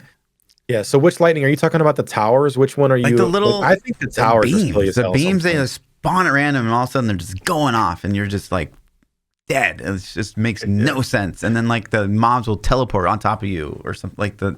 Yeah. And then like the poison just like puts it down. There's no warning. He's just like pow, poison. And and then you're like slow trying to walk out of it, so you're getting tore up. Yeah, I'm with you. I agree. So I think it creates it needs to be a skill gap for mechanics, but you have to be able to see the mechanics to be able to skill gap them, right? And having like a 200 millisecond reaction time seems a little ludicrous at times too. It's like, make it realistic, but if you fail it, then you're dead. Like, I'm okay with that. So but pits are fun to me though. So on the pit topic, did you have more with pit topic, or before we? Well, I want to we're talking about visibility, right? So like, I just want to showcase something real quick. Of course, these are locusts. So I kill something on the necro, and I cast Blighted Corpse Explosion, so you can't see anything on the ground. And I cast Soul Rift on top of that. Like, I legit cannot see through both of these. Like, and like that's the thing. If you group up, if you get a big crazy density pack of mobs, right? Yeah. With the health bars and the damage numbers, you can't see shit. No. You can't see. You have to turn on damage numbers. You just have to. You can't see anything. Yeah. It's just like, okay, well, so that's what I'm saying. Like, I don't know how to fix that, because I want to see damage numbers and I want to see health bars. Right. And you want to see, but I also want to know, like, hey, get out of this dumb stuff that you're standing in. Right. So it does need some work though. I died in PoE to shit I couldn't explain all the time. Sure. I chalked it up to me being a noob, but I've heard people complain that it's the same. So do we give Blizz some leeway? Like, contrast them to me. Like, how do you? I mean, like, I think telegraphs, like Blizzard's done a good job of telegraphs in the past. I just think that for whatever reason, elites in this game, telegraphs were just, I don't know, not a thought. Because, you look back on vanilla D3 or D4 and it was like they had cold enchanted and they would just melee you and you like there's no warning there whatsoever. And there's still a lot of things I feel like that are sort of like being phased out that are no good for elite affixes. But yeah, like they just need telegraphs. Did you see Juggernaut in the patch notes? Dude, they have Juggernaut. Barrier is Juggernaut. Why are you like what? Here's another thing I have a rant on. Because like you never give elites affixes that you can't counter. Like if you just give them Juggernaut, it's just like there's no counter. There's no like, oh, penetration to Juggernaut, penetration to barrier stat that you can like account for, or like run a follower that like will debuff them for like 10 seconds or something like that. Before people lose their minds, I'm joking about Juggernaut in the patch notes, obviously. By the way, that people are digging through patch notes. Juggernauts obviously are the same thing in this. Like, barrier is Juggernaut, so it's just the worst. I agree, but if you have a way to counter it, then every class has to be able to counter it. Sure, too. So in some way, shape, or form, maybe it's a window or it's an ability or something you have to stat. There should be no affix that elite has that you cannot counter. You should not have to skip. I mean, there should be an option. It'd be nice to be like, you know what? I don't want to do barrier. Let me just go through this pack. But you only have 2 floors in pit, so like you can't afford to skip anything. Yeah, you're like, I'm going to skip this barrier wall. 20 seconds. You're standing there. You thought you were leaving, but you're not. Well, they are changing. Oh, Necro. Hey, Necro, get through this shit. Right. Wall. So but they are changing wall on Thursday. They're taking 2 seconds off the duration, and it's cast less frequently. It's no longer a almost rectangle. It's just a wall. Oh, okay. I glazed. Which is good. It's W, which never really made sense for it to be like a trap. It was always a box. It was like, yo, where you going? Where you going, baby? Come back here. Yeah. So that's good. Patch notes. If you guys didn't know, the patch notes are put up for this Thursday's patch. Most people are probably aware. 90% of the community is playing Evade, so they're all getting nerfed. Mercs. What do you think about the old Merc system? Followers? Yeah, it was D3. That's another D3 mechanic brought back into D4. It is what it is. You know what I didn't like about it? I didn't like having to go do the quest to unlock them all. Okay. I hope that carries over to future seasons where I don't have to do that again. I feel like we're going to have to, but I don't know. I hope not. Please, Blizzard, don't make me have to do those quests ever again. I concur. But that being said, the Turbo HUD follower. Subo. Yeah. Yeah. I rock him, dude. Okay. Hey, he's my boy because I love being able to see everything on the map. And if you guys didn't know, if you take him in the PvP zone, PvP players show up on the mini map. No shit. Hella far away. Jesus. I was being a little toxic the other day. I went in there, and I was farming some folks that were minding their own business, and they had no idea I was even coming, and I knew exactly where they were at. Yeah. It was pretty fantastic, if I'm being honest. Exploit PChild. That's just your name these days. It was a good time, man. So that being said, though, it's okay. I mean, it is what it is, man. They took a long time to level, I felt like. So to get by the time I was getting the boxes, I didn't need the boxes. Maybe boxes are still good. They can drop ancient, and the vendor's still good. You can. I was like full GA'd and masterworked by the time. Okay. I was like, maybe I didn't pay good enough attention, and I could have done it faster. I felt like the rewards took a long time to get, and like I said, I didn't really need them. If you go look at the inventory, I haven't seen anything crazy gear wise. It's usually just like, sword. Like what you're. Oh yeah, I haven't seen that in mine, but again, I didn't check a lot. I checked a couple times. I was like, well, this is all right. Not that great, not that crazy. I haven't seen how much coin I've stacked up. Like I see you spending it to restock. I haven't checked my supplies since early game, so I don't know how much I have left now. So maybe it's something you can reset it. Annoying to go into each follower and click the report tab and then click the thing 100 times. Like they should just carry up and restock your vendor. Like there shouldn't be a reason to click a report tab. But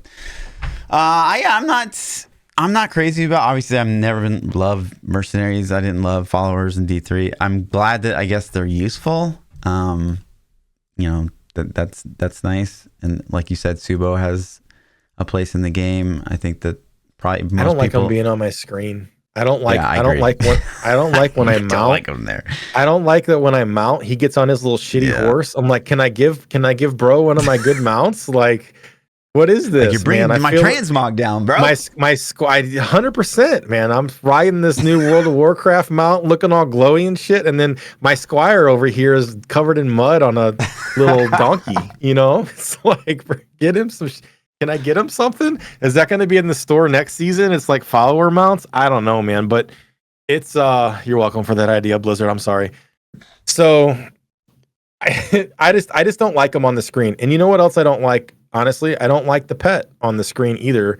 Yeah. Because I don't have a lot of choices. I have a tiger kitty and I have a dog, and, right. and I'm just like, I don't like any of this. Can I hide them and just have my mats get picked up? Like, where's an invisible option? I agree. Please. Invisible follower, invisible pet. Invisible follower that just charges in and sucks mobs in. I don't know about that, but invisible dog would be great. Make them transparent. How could the follower be transparent? He does stuff. Like transparent-ish. Like, you know, like if I'm like with a ghost. Like if you're on your necro on my screen, your minions are like transparent-ish. Like make them like that. Yeah. Like, you know, I just don't want to see him. If I'm being honest, I agree. He's an eyesore. I also don't like that. Like, there's no sort of Book of the Dead option. Like, you know what? I don't want to run mercenaries, so let me get a benefit for not running them. It's just like you either run them or you're dumb. But I love Turbo HUD though. Like I love having my map revealed. Yeah. The map. Stop saying Turbo HUD. You're like promoting Turbo HUD. Not promoting. D3's dead. There's not Turbo HUD in D4, is there? I hope not. Jeez. Not, but let's not even. I don't know. It's not like it. You know, it was. It is what it is. So I don't know. Somebody said that, and it stuck with me. I liked it. So. I do like the map reveal. To be honest, I haven't played with the other ones a whole lot. Once I got map reveal, I was like, ooh, I like this. I'm going to keep rocking them. So maybe if I were pushing and it was hard content, then I would try to min-max. You know? Yeah, they're okay. I like the marker system. The marker system early season is pretty nice. I think late season, it has this place too. You can restock and hopefully get ancients. Like I just got a double GA sword, which is pretty cool. I didn't realize that having a companion. So what's the second one called? Your primary follows you. The reinforcement. I didn't realize that your reinforcement would get experience. Yeah. So you had the benefit of you got to play, or you were playing the pre-release. I opted not to, so it would be cool and fresh and all that stuff, right? So I had to learn the mechanics. I didn't learn that the reinforcement got experience as well. When you have them equipped. Did you not just have a reinforcement on? Not at first. I didn't even realize it was a thing because I probably just skipped that part of the tutorial, right? So it was like, do the mercenary campaign. Like, I don't want to do the mercenary. So I went and did the thing. And then I got one and it's like, go get another one. I'm like, fuck them. I don't care. Like, you know, and I just did the whole campaign. Didn't I even say in the last podcast, like, hey, level all your followers? Yeah, but you did. But I thought I had to go get them and then equip them. I didn't you know what I'm saying? Yeah, I didn't. Yeah. And I'm like, I already got one. I'll get the other ones later, right? Because it's just I didn't read the mechanics and or know them, so I learned the hard way, right? Sure. For the future, now we know. But for anybody out there who doesn't know, if you put them as a backup or recruit or whatever you just said it was, I forgot already. Reinforcement. They get experience as well. It's slower than the main, but they do get experience. Yep. So. Because I leveled my fourth one that way. I didn't even ever equip them. So, yeah. Okay. So moving on to Runewords. The words. Runewords. What'd you think? Biggest complaint. Okay. Why in the hell don't the Runewords all fit in my inventory and I have to waste stash space on them? No. Why?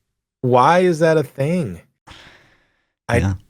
I don't understand. Like, that's super frustrating to me to have to waste a very valuable stash tab Well, we got a new tab Runewords. this season, so what are you complaining about, dude? I mean, we still need more. You know, like it's crazy. So that's my biggest complaint. It's a very simple system. Like one's a generator, one's a spender. Drop in your meta, options. Some of them are pretty rare. I do think the rarity is okay. Like I've had to, you need them to craft mythic legendaries or mythic uniques. Yeah. Sorry. So there are some that are holding some value. It is what it is. I don't know. It doesn't bring a lot. But it doesn't hurt either, I guess. Sure. I think the most interesting interaction that these runes provide are the ones that are very specific. So like the Pestilent Swarm, using that on a Spiritborn, the curses, using them on a Necro, the war cries, using them on a Barbarian. I think that's the most interesting interaction of all. It is, but it's very basic. Like you were saying in the last pod. Like, so I used the Druid one to give you a shield. Probably most everybody's using a variant of that because it's free barrier, right? It's the basic version. It's cool, but it's kind of annoying for the sound because every 5 meters I step, I hear, as this barrier forms around me. Yeah.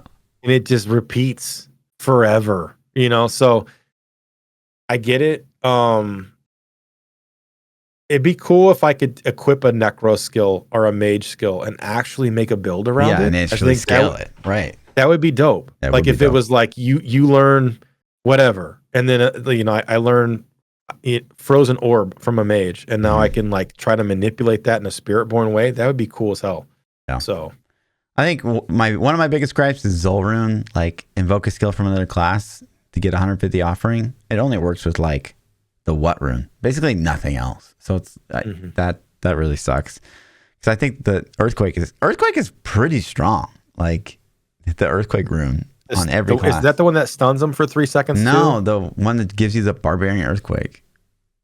It actually does damage. Like on my Spiritborn, it does like 5 million per second per Earthquake, which is like what the hell? But it doesn't trigger Zolrune, so like that makes no sense. But so yeah, I'd love to see these fixed. I think once they're all fixed, like then we're awesome. But they also ninja nerfed and didn't tell us Soul. They ninja nerfed Zonrune. So Zonrune was like maybe the coolest interaction from the pre-release. Read it for me. I can't read it. Yeah, so Zonrune is your next skill cast will be a guaranteed critical strike and overpower. And on the pre-release, Necro could use that to trigger an overpowered crit Soul Rift without like stacking any overpower or crit damage or crit chance, which was really cool. But they sort of decided to delete that at the very last second and not tell anybody. And so I was like 4 days into the season gearing up for this uber build. What do you mean? It doesn't like it? The rune's still there. The rune's still there, and it just doesn't work with that specific ability. Yeah, so you'll see the rune pop up. Like you'll generate enough offering to cast it, and then there's an icon that pops up in your bar when it's ready, and you cast Soul Rift, right? Yeah, and it doesn't consume it. But if you cast like a damaging ability, it consumes it. It consumes it. Gotcha. So, even though Soul Rift does damage, it's not like it's like a no damage ability. It does damage. So is it a bug or is it a? I don't know. They haven't said anything about it. They didn't say. Whoops. They're just sort of read it like sometimes they do. But yeah, it doesn't work. So sad.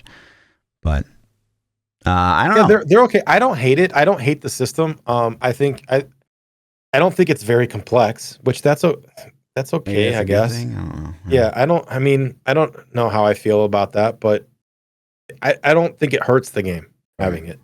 It's not complex. It doesn't hurt the game. It gives you some customization of your thing. I wish they would put more class abilities from other classes in there and let us scale those. I think that could be a lot of fun. Right. To have some cool toys.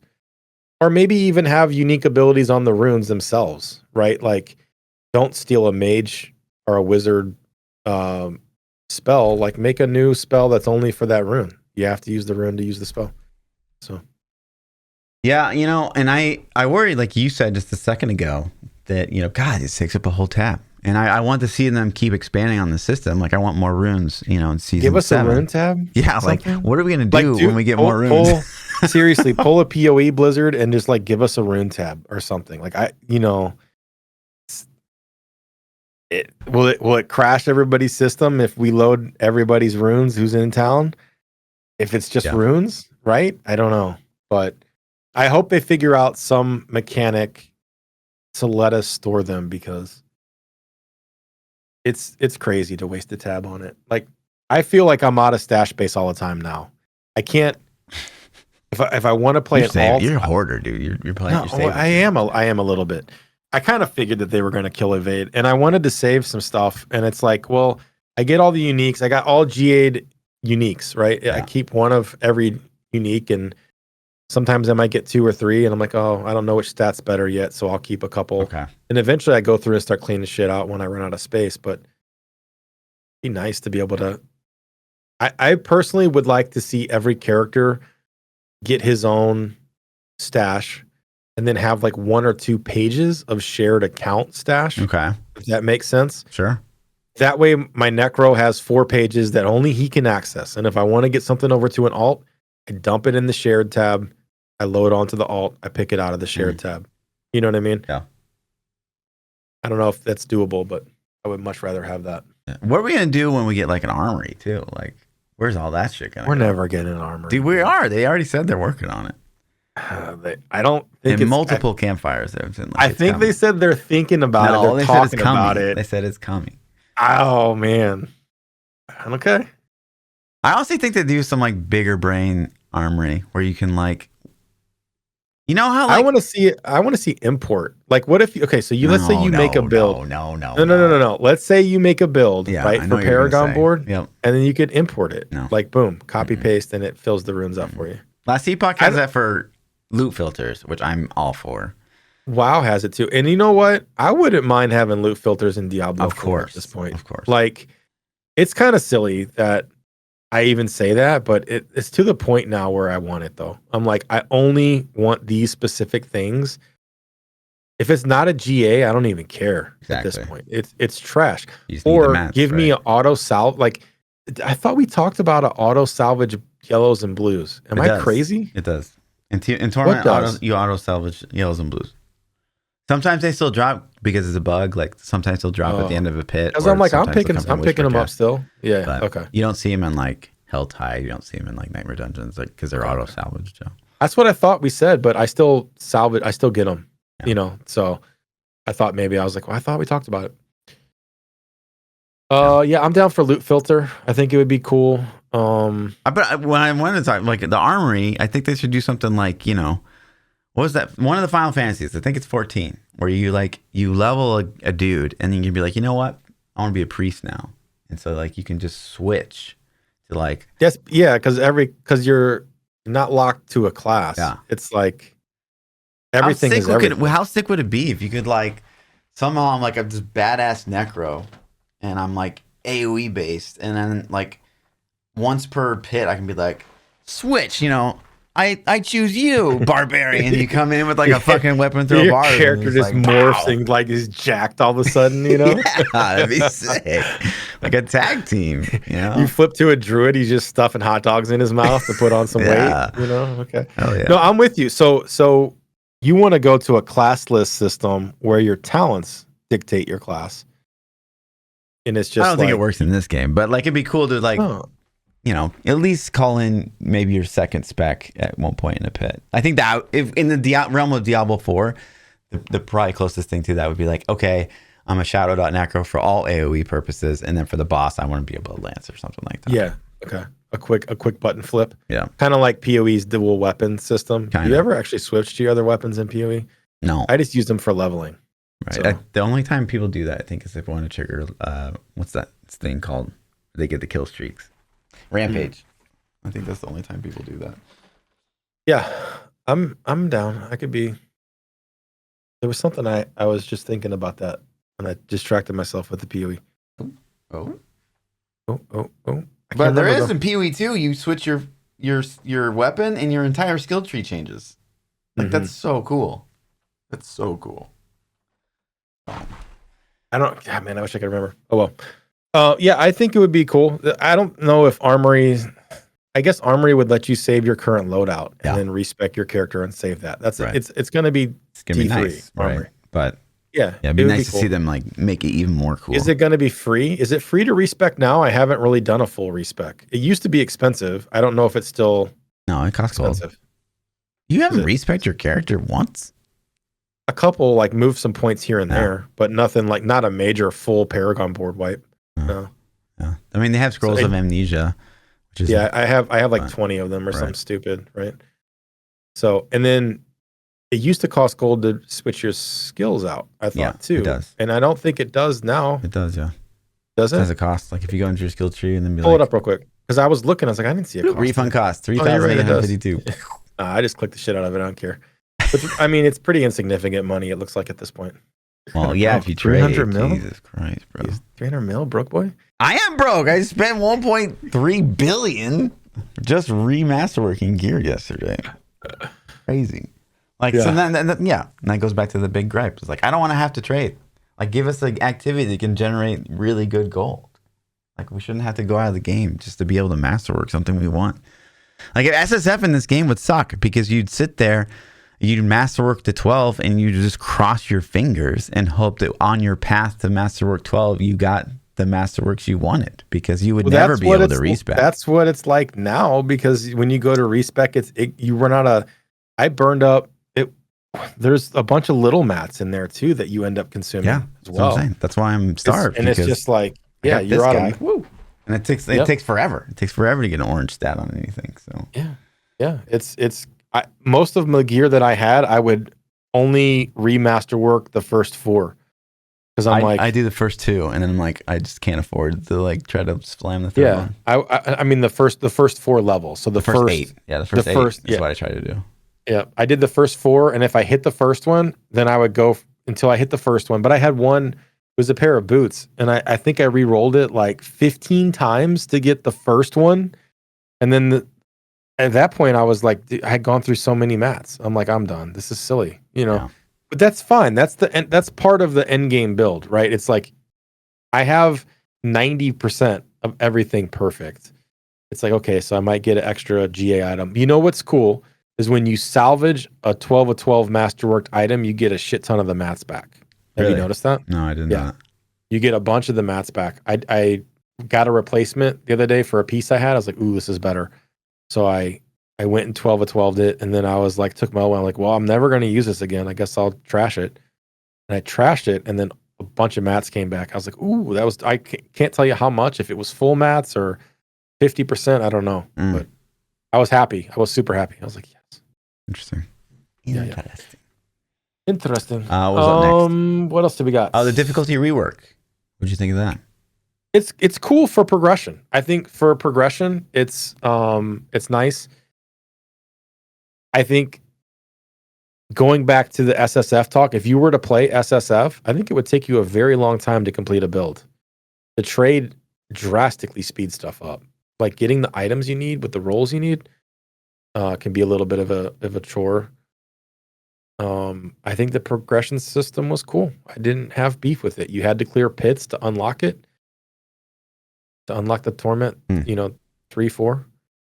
Did 2 have a requirement? 2 was 20, maybe? Yeah, 1 was 20. Pit 20. Oh, it was 120? And there's like 35 for 2. 65 is 4. That's the only one I can remember. I don't have a problem with it. We're blasting 4 now. What I expected to happen. Well, you're blasting 4 on your classes too. Here's the thing. So I have 2 different viewpoints from this. So one viewpoint was the necro. So I leveled the necro first, and I was like chipping away. So I was like, I pushed into Torment 1 like immediately because I had a decent build going when I finished the campaign. Torment 2 was a bit of a push, but then I started getting some tempers and like better aspects, the aspects I needed in the right slots. And it's like, okay, now I can do T2 easily. And then T3 was like, oh, I need to level some glyphs. I need to get those to 15, and I need to get like even better gear. And then I started able to T3, and then T3 to T4 was like a long push. Like that was that's a jump. I definitely felt that too. Like even though I was playing Spiritborn, I didn't have everything instantly, right? So I was not playing the evade build I have now up until T2 2, right? I was playing a poison build, I think, something, and it was definitely a struggle. And the jump from 1 to 2, I was like, oh, I feel this. The jump from 2 to 3, I was like, oh, I'm not ready. Let me go back. You know what I mean? Mm-hmm. And I got some more gear, went to T3, and then the jump from 3 to 4 was definitely very noticeable. Very, very noticeable. I like it. I think it was good. Yeah, but so on my Necro, I'm really, really ramping into Torment 4. Like getting to the point where like when I was going into 65, like my glyphs were 65, my gear was pretty darn good. I was starting to masterwork 8 to 12, and I'm like really pushing into Torment 4 on a Shadow Dot Necro. And I'm like, this is awesome. Like this new progression system rocks, because that would have meant there was an eventuality that I'm masterwork 12, I get my glyphs to like 70, 75, and then I could get to maybe to the point where I'm comfortably farming Torment 4. I was like, this progression is great. And then I went and played a Spiritborn, and I got a build. I put my build together that I had planned on pre-release, and then I was on Team Up 4, Torment 4 instantly. So I was like, well, you had a little advantage though, because it's the same advantage. Like I have a better advantage on the Necromancer. Yeah, but you know what I mean? You had Paragon. You had Paragon on the Spiritborn. Okay, sure, but like it was drastically different. Yeah, so. Paragon and glyphs made so much of a difference for my and I played Spiritborn, so I can't comment on non-Spiritborn classes, right. But I can tell you that the gap from 3 to 4 was literally covered by just Paragon and glyphs.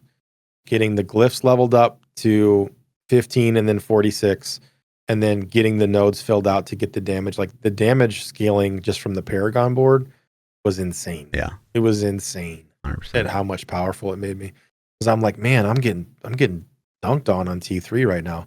The big change, 15 or 20 levels, and then it was just a different story. Yeah, the big hurdle I think is like the legendary glyphs. That's like giga juice. Yeah, because it's a bigger radius. It's more additive. It's like yeah, it goes crazy, and then you start to fill that out, right? If it's 15% damage or whatever per dex node you picked up, well, you picked up 5 more dex nodes. I mean, it scales pretty quickly. Yeah. So, I think it was better than it's been in the past. I like the new system infinitely more. Let's not go to Torment 5 ever. No. Right? Let's next season we can rebalance and make the progression be what we want it to be. Mm-hmm. I didn't get to play, so let's talk about the launch. We didn't even talk about the launch. Okay. We just glazed over this. So Monday comes, and it's 6 p.m. Like most everybody, right? Yeah. I'm hype. I'm ready. I ate dinner right before. Yep. I had my drinks. I was chilling. I'm ready to go. Nobody's logged in yet. Okay, what's going on? Boom. Pull up some streams. I'm like, it's like 6:05. Why is it not? Why are we not playing, boys? Then 7, and then 7:30 and 8, and then I flip over. You're watching like YouTube shorts and shit. Yeah. And like it was rough, man. I feel for Blizzard. That is definitely what they didn't want to happen. I didn't even play launch night. I think it was 6 hours? Yeah, it was like 6.5, I think. Which would put it around 12:30 Central Time ish. It was probably 10:30 or 11, and I was like, I'm done. I'm tapping. Because I'm just gonna go to bed. I'll wake up in the morning. Hopefully it's up. You know. So it kind of sucked, man. So tell me about your experience streaming and trying to fill that content gap for 6 hours. Yeah, I mean, I logged in. I mean, I guess I logged in at 6. I knew it wasn't coming because Pez had sort of gave us like a heads up. But the first update from Pez was like, maximum worst case scenario 2 hours. I think were his words, and this isn't Pez's fault, obviously. So I'm like, okay, well, we can watch some Daily Dose of Internet for a couple hours on stream, and we had some fun. And then 8 o'clock rolls around, and like, okay, like let's get ready. Here we go.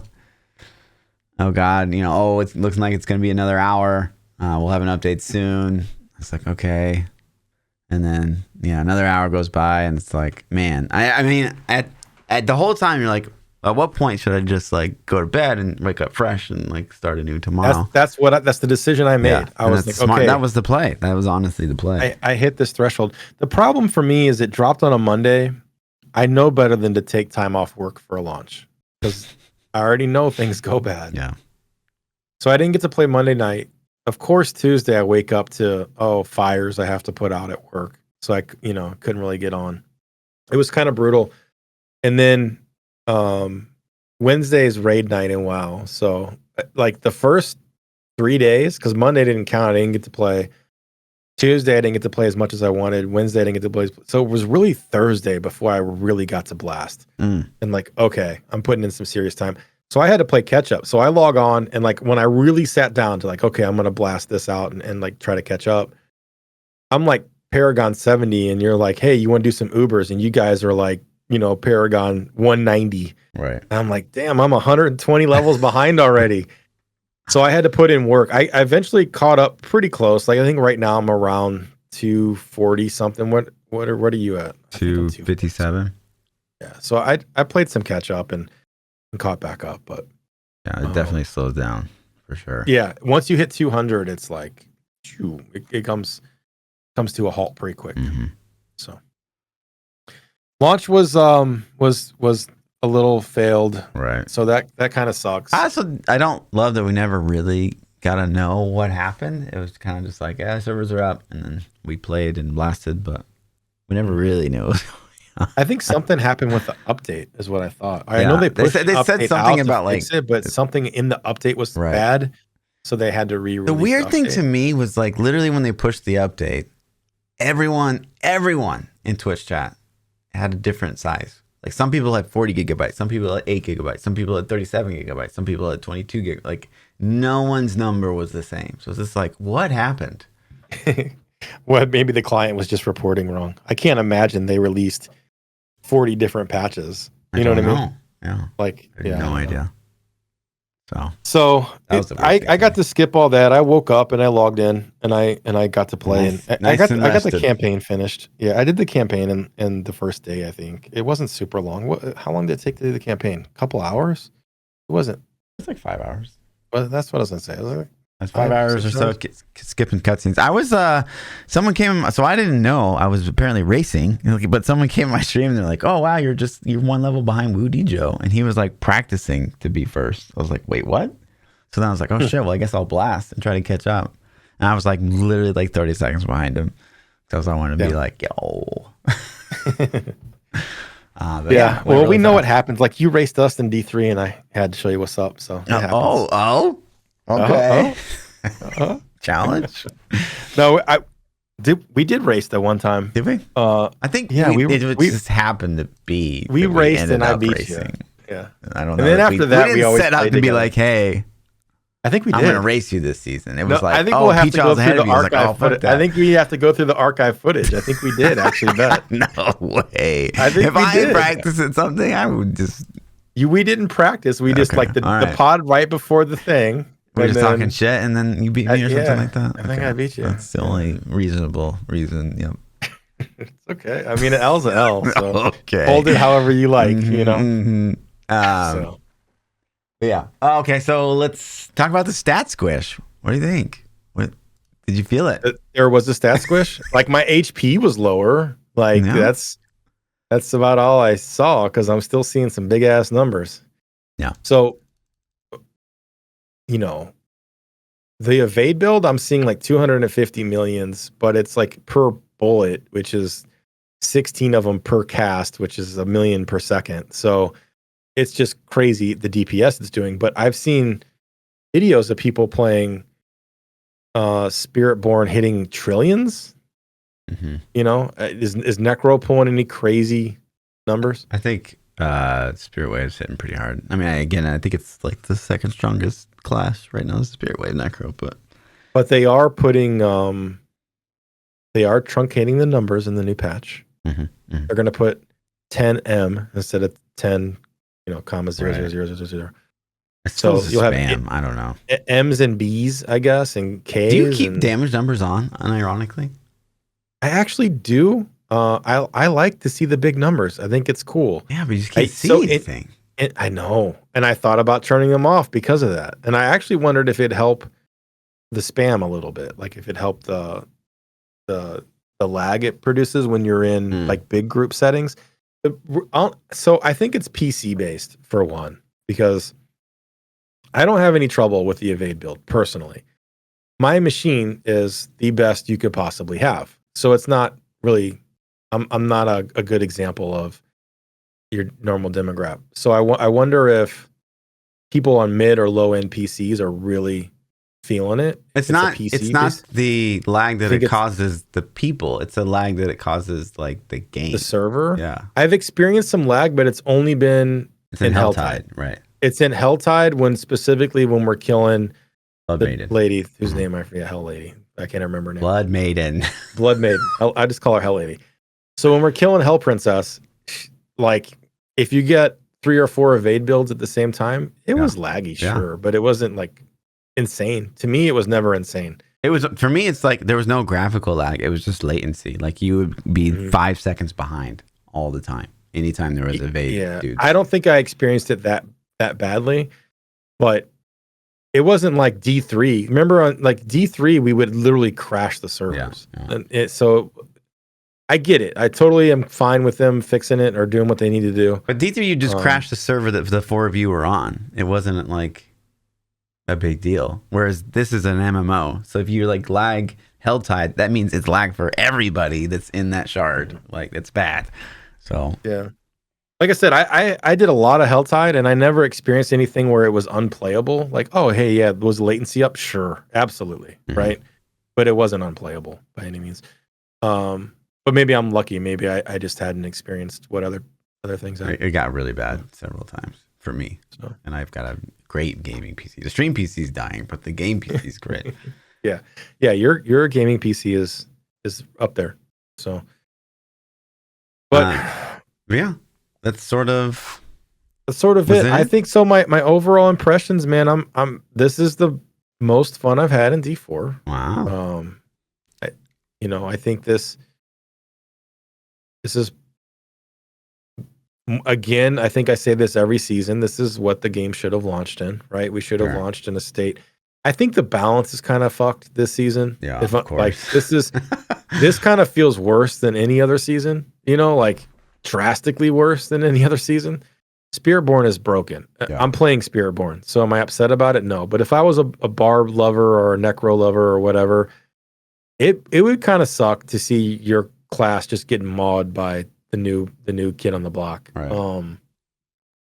I wish balance was more in line. Yeah. That's probably my biggest gripe, honestly. I mean, there's a lot of gripes, but the one, if I was like I could just wave a magic wand and fix it, I'd probably fix balance a little bit. Yeah. So. I concur. I think it's not even like, so I'm playing a Spiritborn as well, and I have a Necro as well. And obviously the difference between the two is nightmarish. But I think for me, it's the care. Like, so Spiritborn is so well designed. I mean, we knew it was going to be because, our boy Levi's on it. But I think seeing the care and like there's no dead stat, there's no dead skill on the Spiritborn. Every passive is good. Every passive has a use.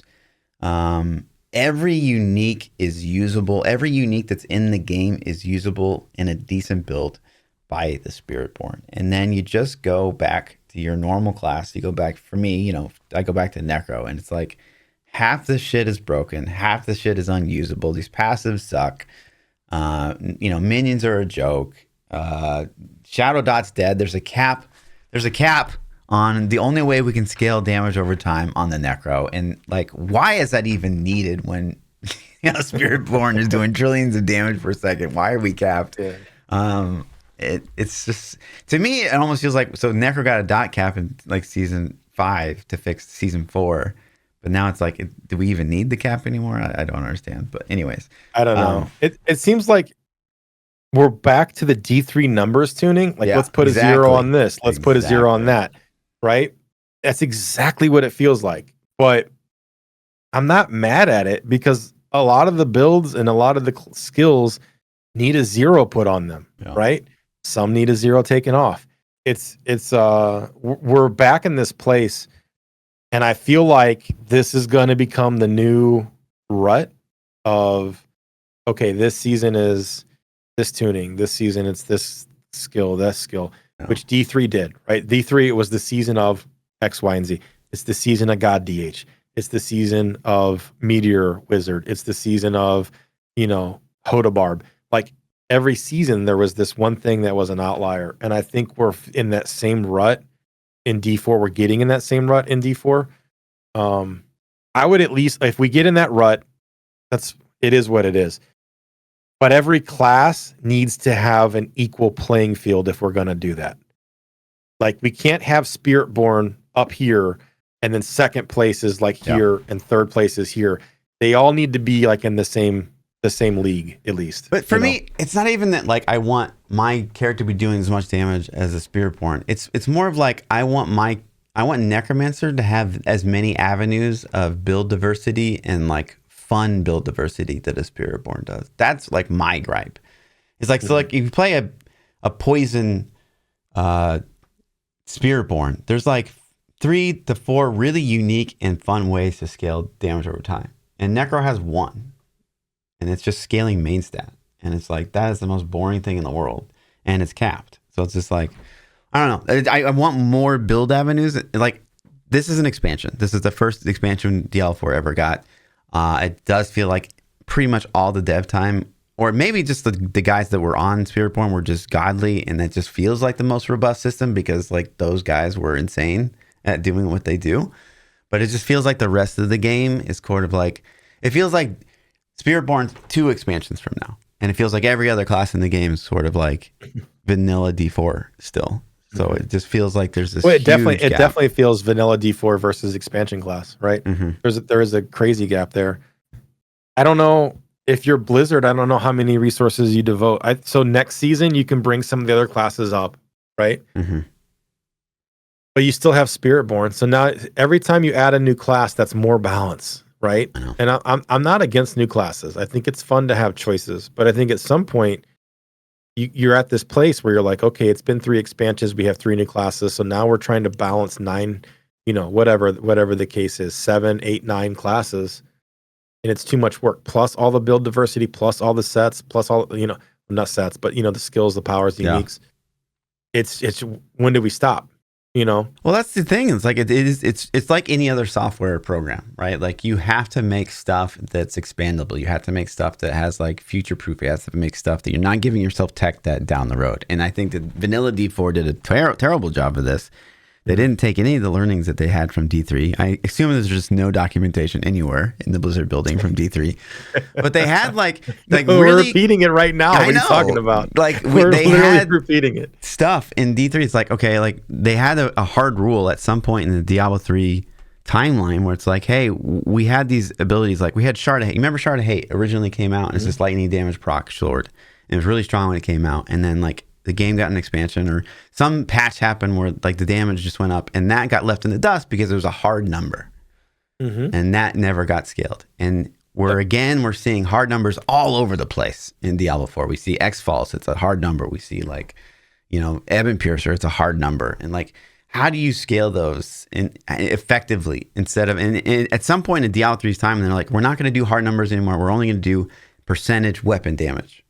And like that was the easiest way for them to sort of future-proof stuff in Diablo 3. And it seems like now we've gone back to this flat number. And like, where do we come up with this flat number? How does that number scale? Like, who's come up with this number? Is it just arbitrarily picked on like some spreadsheet somewhere? Or is this like how is, it just seems like they're setting themselves up for this crazy amount of tech debt in the future. It makes it really hard to balance.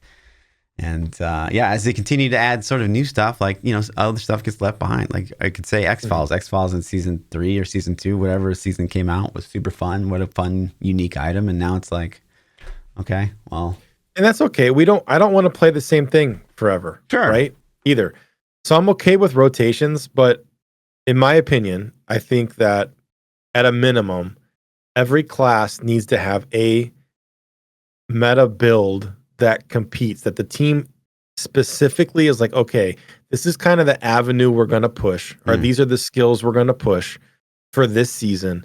and we're going to balance all of them around and do some play testing, do some beta testing, get them in the same park. I don't want to have an MLB pitcher going up against a high schooler, because that's what we have right now, right?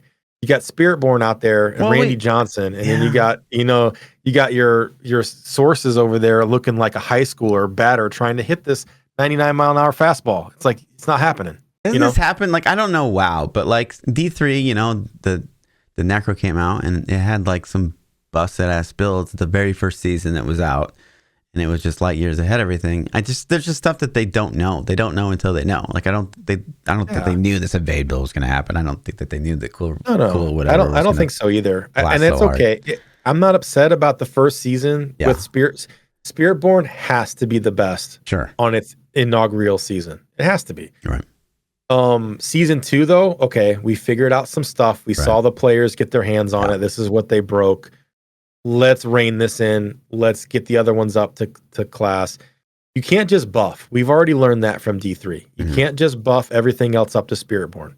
It's okay. You're gonna have to nerf it a little. You're gonna have to pull it down and find this. There needs to be a line. Like, I know with the D3 team, at some point, they tried to set a standard that like 110 Greater Rift was the bar, right? And so we try to balance everything on that. Whatever that is for the pits, however they want to balance it, I don't know. But it needs to be around that. I would love for that number to be 100. I would love for you to be pushing to max your glyphs. Yep. I think that would be perfect. I agree. So... and then those builds that are pushing 140s. Yeah, goodbye. Bye. Yeah, exactly. Fix them. Yeah. You know what I mean? Get them out. So I'm okay. I'm okay with that. But I also, you play the game to break the game. I think it's fun. I think it's fun to find stuff that's like, oh, this is crazy. This is crazy how these mechanics interact. Nobody thought of this. It's amazing that, we have this thing. And when that happens, I personally play it. I played Evade. I think it's fun as hell. I love it. They're breaking it this next week. Thursday. I'm not mad. They're breaking it in 2 days. I'm not mad. I get it. Does it suck for me personally? Yeah, man. I have a shit ton of time invested. I have whatever I've played this week, which is probably, 60, 70 hours. Like, it's been ridiculous. Whatever that playtime is, it's gone. Like, I just pretty much lost most of it. You have backup stuff. You can make something. I don't have backup stuff that's T4 viable, I don't think. Okay, well, I'm farming it now. I'm stockpiling gold now, actually. At least it's nice. Because they, like, originally on Tuesday, yesterday, they were like, we're going to do a hot fix today that's going to fix the evade bug. And it's like, oh, damn. Like, you're just going to slam down on people and everyone's going to log in and be like, what the fuck? At least they're giving you like a 2-day notice that, like, hey, farm your shit now. Because that's what I started doing. I started farming my shit. I'm like, okay, I have a stash. So I had a stash setting of like new evade, because the evade build's been evolving. It's actually been pretty cool to see it evolve over the course of the week and like what uniques. And so I was putting together the new latest and greatest, and I have billions of gold invested in equipment that when they announced they were going to do it, I was like literally spent 2 billion right before that on some items. And I was like, dude, they couldn't have pushed that notice out 2 hours earlier. I will say that I feel like the market tanked after they announced that. Yeah. Like I went from selling stuff for like 200 million to like I'm struggling to sell. Well, it just switched now though. Like, so it depends on. If you go look up the quill feather build, like that stuff has skyrocketed in price now. If you look up the whatever the earthquake stone gorilla build is, that stuff has gone up in price now. So it's just, and Spiritborn is obviously a lot of people are playing the new class, so it's got the biggest market for items as well. Right. I feel so. Even selling my Spiritborn stuff, I feel like was. But I'm okay, man. It's fine. Like listen, to me personally, it was absolutely phenomenal. I'm glad I got to play it. I wish it was staying in some facet, however they could fix it. I wish they could find a way to fix it and keep it in. But if not, it's cool. I like it. I hope that they do. I hope there are builds like that in the future that I really enjoy this much, because I really did enjoy this build. So, amen. Pestilence Swarm. It's calling. It's waiting. Okay. Log in, dude. All right. Build guide coming. Do I move quick? Oh, you move hella quick. It's like Flicker Strike. You ever play Flicker Strike? And of course, no. Do you have a build guide for this? I will. It's coming. Okay. Today. When you put your build guide up, I'll check it out. You gonna do a video with it? I mean, it's basically Poison Burn, but a little bit better. It's basically that. Listen, you better not give me some ZDPS Quinn build. Okay. Listen, I pushed 100. Okay. That's not nothing. And so it's speed farming 80s in like 3 minutes. Were you 100 at like 12 of 12 max BIS stats, like amazing? Yes. Okay. Yes. Okay. But yeah, they one shots everything in T4 now, so that's pretty cool. But yeah, so what do I have after that? Do we have anything else? No. Yogi asked a question in chat. Yogi, we'll answer that. Okay. We'll do it in the question section though. Okay. So I'll get you though. So Fluff hates PChild loves. You got one? Ooh. I didn't think about this week. Do you have hates? I do. Okay, go for it. You ready for this? I have a visual because it just came to me. Okay. Oh.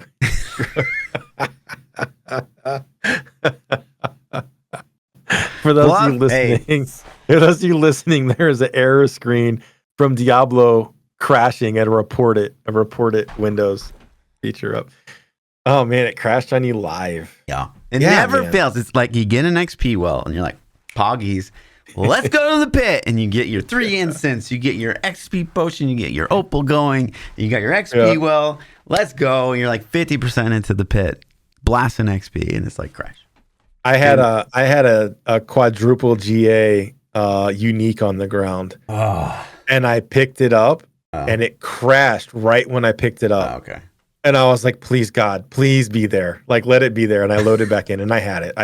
But I'm talking like it crashed instantly on pickup. So it ended up being junk. But it's one of those things, man. It does suck. I think it's wild to me that the XP stuff doesn't persist. Like you could just switch characters and it's gone. We've been talking about this for a while though. Like, you go to we used to go to switch difficulty. I remember, many seasons pre-season, maybe just going to change difficulty and then you log back in and it's gone. I don't know why that's a thing. I kind of wish that they would let us craft, if it's expensive, let us craft some kind of unlimited potion with the cooldown. Like give it a cooldown of 10 minutes or whatever. That's fine. But just let me make it expensive. If you put on a potion, it should just last for the duration, regardless if you're online or offline. It doesn't make, I don't know. If my build needs crit and I'm going to build a crit potion, right? Like, let me make an infinite crit potion for a lot more. That'll just last forever. And that way, at least I'm... Did you lose XP wells in D3 if you logged out? No, not for logging out. Only on death. It was, I believe it was only on death. I'm better with on death than I am with logging out. Yeah, I'm cool with on death too. Yeah, that's kind of what I expected. So, but yeah, it defo sucks. I get so many people in chat. They're like, dude, I just found a well and I fucking crashed. That's worse too because you have to find a clickable well, and that's like a 33% chance. What is the thing? What is the thing with that? Like I've seen that too. I'm like, wait, did I already click this? Why can't I click this? The first time it happened to me, I seriously thought, well, I must have clicked it and just didn't remember clicking it. You just can't click. And then it happened again, and I'm like, okay, I didn't click this one, and I walked up to it and I couldn't click it. But 33% of wells are clickable, and then you get it, and then like 88% of the time you crash. They're not worth the time to farm, though, dude. Is my thing. Well, they're not worth the time to farm, but you're doing Nightmare Dungeons anyway. I know you're not because you're in some weird world of. Nah, I guess I'm gonna have to start doing them and seeing it. Like I just stuck to my Infernal Hordes in my pit. Get out of there. That shit sucks. I mean, listen, you don't gotta tell me about it. I'm ready. I'm over here like mid 1 KMS. So. As far as the loves, like I guess. I already talked about Penguin. I'm going to say it one more time. Go watch Penguin if you guys haven't seen it. It's got to give me your go. Or what's it, Max now? Max, yeah.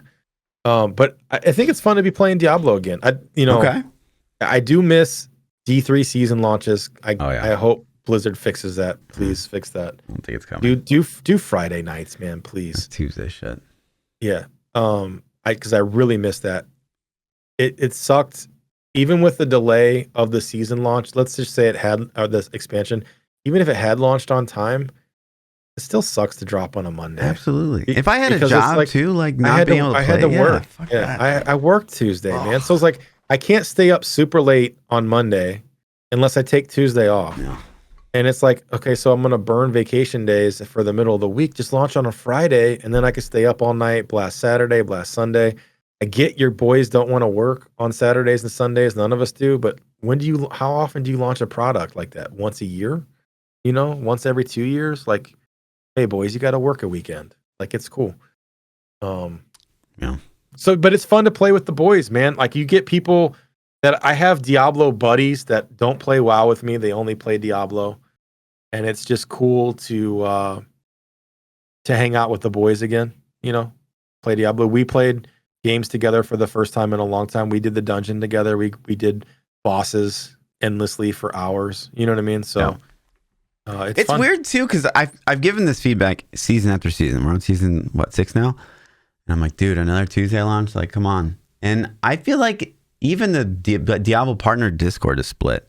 Like, even people like Woodidra are like, well, I'm a full-time streamer, so like when the season launches, it doesn't really matter to me. I'm like, fuck you, dude. Like, normal people want a Friday. Like, I don't know. It's been pretty split. I feel like most times we posted it, but I feel like the general population is like, dude, what are you doing? It should be Friday.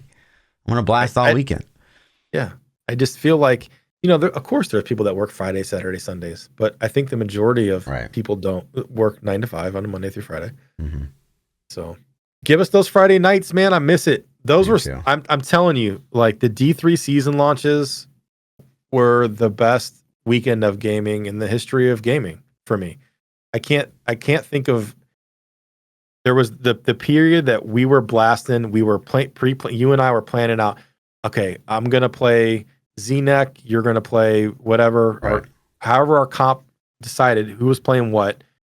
We'd log on and we would blast those season launches and try to get, Paragon 800, 900 on day one. Mm-hmm. Shit was fun. It was a blast. We'd get a ring and you're giving loot to your boys that you could use just to benefit the team to blast and do better. It was a good time. So I agree. And then you play D4 and you got people loot horn gear won't even give you a 4-star greater or fixed ring that you needed. You know what I'm saying? Yeah. So, to me, that was like the apex of Diablo. It's the season start, blasting in a group to get the maximum like quantity of items and XP, getting the maximum XP or maximum Paragon at the end of the day. And then when everyone's like, okay, I'm done for the day, then I go and play for another 2 hours and I push the leaderboard, get rank 1 every single day for like the first 2 weeks. Like that's the best. Yeah. That's what we did. That's what I did too. Like we'd do our thing. And right before I go to bed, okay, let's just push. You get the rank 1 on the leaderboard just to, it was cool. It was cool to see the rank 1 pop up on your screen. And I have so many screenshots of me doing that every season. And it's like a thing that you can't really repeat in D4. D4 just doesn't have it. I miss it, man. Like I think I still honestly feel like blasting a D3 season launch, it just for the Friday, Saturday would be a fun time. I think it'd be a good time. Yeah, you do it one more time. I don't know. There's so many things in D3 I don't even know anymore. Like there's like a skill tree and shit. I don't think it's fun. Okay. So this is, we're going to get into questions. Okay. And the first question is from me. Okay. How do you feel now that we've had D4 for a year and a half, however long, about not having Z characters, support characters in the game? W. Yeah. So if somebody discovered or Blizzard intentionally put a Z Necro or a Z Barb, a support Spiritborn in the game, you'd be like, this sucks. This is stupid. I don't want it. I mean, I feel like every class can bring something to the table. Like, the Spiritborn has the monk like suck-in thing. The vortex. I don't remember what it's called in D3. That's not a support though. I'm talking like, Z Necro did nothing but buff the mobs to damage or buff the group damage, right? Sure. It didn't do anything. Yeah, I was never a fan of the Z classes. I don't think that D4 is in a state where if you wiped out your own damage, you could buff anyone else with enough damage. No, it's not in that state now. But I'm saying if they added it. Yeah, I'm not here for it personally. I don't know. Like, I guess if you like that role, as long as that role doesn't supersede, Like if they added supports and you could run like one person was support and one person was damage, and it was the same as like just running two people that were damaged. Like I don't mind. Like whatever. You want to be a Z-Barb? They add supports back in, and now we're clearing 10 pit levels higher on speed farms because there's a Z character in the party. I mean, I just don't group. There's no incentive for me in the current state of Diablo 4. That would be the incentive. Maybe. What is the group? I mean, what's the incentive to clear a higher pit? What for? No, it was, let's say you can speed 10 levels higher. It'd be XP. More XP, I guess. But then, like, what do you do with Paragon 300? I don't know. Nothing. There's more character power. Then maybe you get more drop. You do get drop scaled by pit level, right? I guess, but I don't know. I don't know either. It's a thing. I do miss it a little bit. I think part of me is like, no, I don't want it in D4. And part of me is like, it was fun playing Z-Neck. It was fun playing Z-Barb.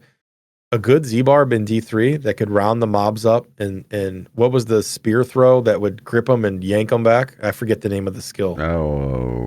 Spear toss, something. I don't know. Is it spear throw? I think it was spear throw.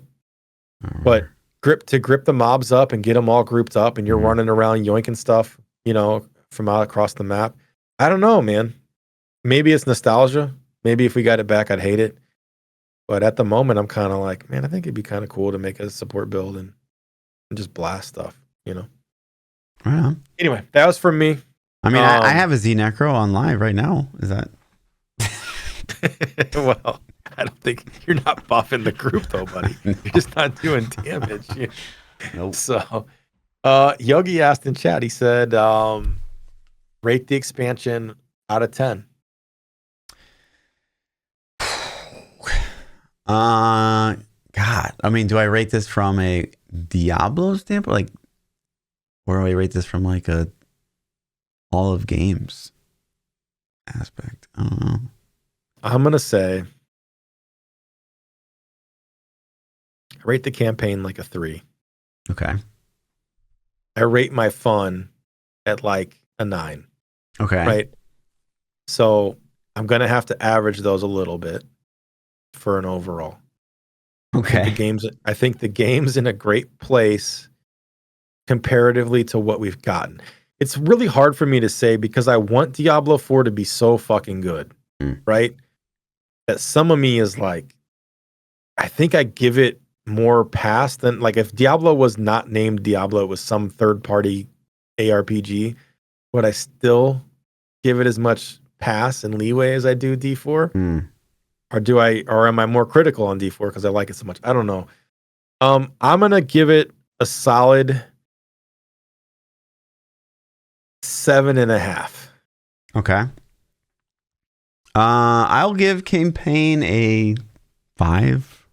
Again, I'm not a story person. I don't really care. Campaign lover over here. Okay, 5 is a lover. I mean, mine was scaled to 5.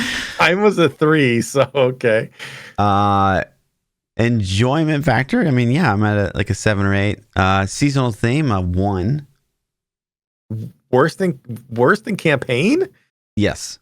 Seasonal theme is literally, it's not even as good as a double XP season. I'm not even kidding. It is the worst seasonal theme we've ever seen across all the Diablos. It is so bad. No, bro. No. Yep. No. 100%. It's not worse than Dublin Goblins or even Rings. Double Goblins would be better. Honestly, because you do this stupid thing for like 15 minutes to get 15% experience bonus. 15. It's not 50. It's 15. And then you get like some boss mats from it. It's not 50. And the best one is boss mats. Guess what that means? More bosses. Guess what that means? More. I want to slam my fucking face into the keyboard nonstop because we're doing even more bosses. Like, this is just the worst mechanic ever. Here's the thing, and the reason that I went 7.5 is I feel like I'm still in a honeymoon phase. It's not even, well, it has been a week. It's literally a week today that I played, right? Because I started on Tuesday. A week and a day. Come ask me next week what I would rate the expansion, and I think it's going to be lower because honeymoon phase is going away. Sure. And the in-game content. I got to figure out Hell or Infernal Horde because I didn't play a lot last season, right? Sure. Okay. So to me, it feels like a new mechanic. if you blasted Infernal Horde last season too, because I'm already sick of it in season 6. I can't even imagine if I was playing it season 5. In season 5, like that's what you did for Masterwork Vance. Like that's I can't. you did. Yeah. I couldn't. Wave 7, Infernal Hordes all day. So what would you give it? I'm saying 7.5. I'm gonna stick with that for right now. I think for Diablo 4, this expansion is a huge W. I'm very positive on it. I think this game it's now better. It's now a better game than D3. Just now. Yes. If they would launch the seasons on Fridays, then absolutely yes. But as of right now, I agree. This is the first time I can honestly say it's better than D3 and not feel like I'm being a little dishonest. Right. I feel like it is definitely better. But it's still really close to me, just based on the leaderboards alone. But leaderboards are dead now, so I can't really. There's a lot of nostalgia for D3 too that I have to fight through. So it's like, But yeah, for Diablo 4, huge W. In the grand scheme of gaming and expansions like this, if I'm rating the Boat League, so the Boat League to me would be like a 10 out of 10 expansion, and it's just a league for Path of Exile. Yeah. Okay. This is like a 5 out of 10 Boat League. But it's great. It's great for Diablo.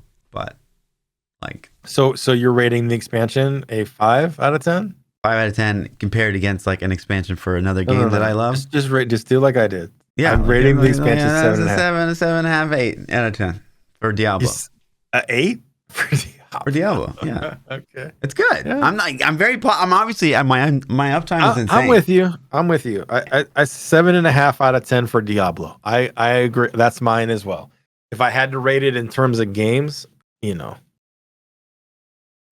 it would be a little lower. Someone in chat said Diablo is better than PoE now. You're out of your mind. You were legit out of your mind. Well, why aren't you playing PoE then? Listen, I've already played more Boat League. I mean, in the first week than I did this for sure. Boat League was insane, but I just didn't stream it. I think your stream PC's dying. I'm starting to see latency. No, you're not. Don't die. What do you mean? Don't die, stream PC. Don't freak me out like that. All right. Let's jump back into some other questions up. Yeah.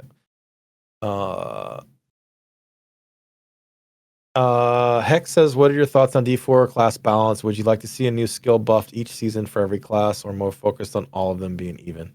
I talked about it a little bit, but I think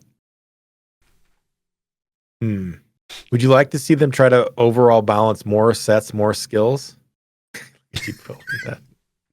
What was the question? What are your thoughts on the D4 season class balance first? Was there any? Yeah. Have you seen a single source ever in the game, or a druid? Or a rogue? I don't know that I have. I don't think I have. I've seen a few necros.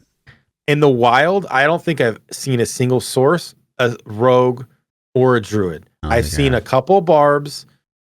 Yeah, I've seen barbs. The group was one. And maybe like one necro, because I play with Fluff. Yeah. So that's like the only one. It's just been Spiritborn. Like nobody's playing anything different. I had a couple people whisper me on the trade thing, like, hey, is this an expansion item? Because I don't have the expansion. So like they were barbs and stuff, but in the actual wild, I don't think I've seen the other class. I wonder what the pure statistic is. Like, it's got to be like 98% Spiritborn. It makes sense. It's brand new, right? I feel like even the classes that I started a necro, and it's like, well, I'm not gonna do it. And it's just like, Jesus Christ, Spiritborn is so much better. Even Fluff caved. You know it means something then, right? Yeah, so no class balance. And then do you want to see a skill buffed each season for every class, or have them focus on like overall balance? It's so difficult because necros, and like my opinion on this is going to come from necro. I don't really play much of anything else. I would even I don't even know Spiritborn like I know necro. I just know like one spec of Spiritborn.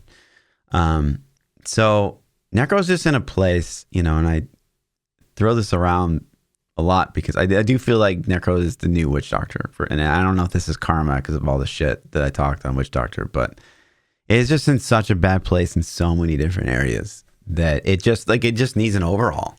And I don't know how that's going to happen because I think that like you could go into season 7 and you could unnerf Wither and you could buff, Shadow Blight damage or something like that. But it's still like inherently it just kind of sucks. It just like it's not exciting. It's not a good mechanic. You could make it do more damage, but at the end of the day, is it like fun to spec out? Is it fun to like min max like it is other builds? Absolutely not. And like same with minions. If you tomorrow deleted Ring of Mendel, minions are straight up hot garbage shit. So it's like, yeah, Necro is just in such a bad spot. Like I don't even know what to say. And I can't even speak for the other classes. Like I'm not a Barb. I played one spec on Barb. I played one spec on Druid. I have no idea. So yeah. But so what do you want them to focus on? So it seems like you want them just you want a class revisit. Yeah. It seems like we need a class revisit intervention. Something.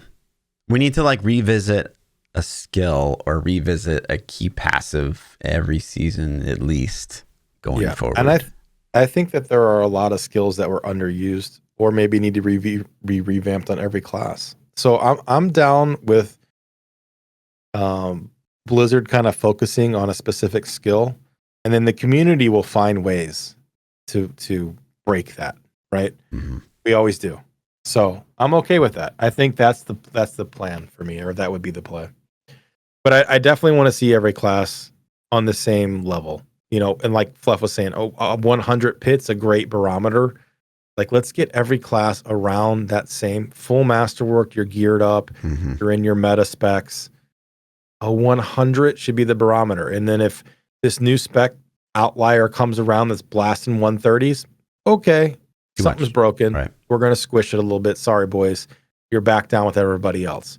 And then if they're back down with everybody else, you're not like, oh, damn, I just wasted all this money on this gear or time invested in this character.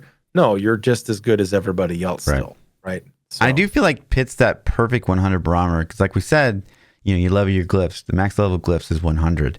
And I honestly feel like a lot of players get to that point where like, say they're blasting 140s and they get their glyphs to, 100, no problem. Like a lot of people I found that's sort of like the new end for a lot of people. It's like, well, I've got my glyphs to 100. I don't really ever have to run Pit anymore unless I just wanted XP. And like, that doesn't feel like an excuse enough to log in. So always sort of pushing Pit 100, I feel like would be really good for longevity.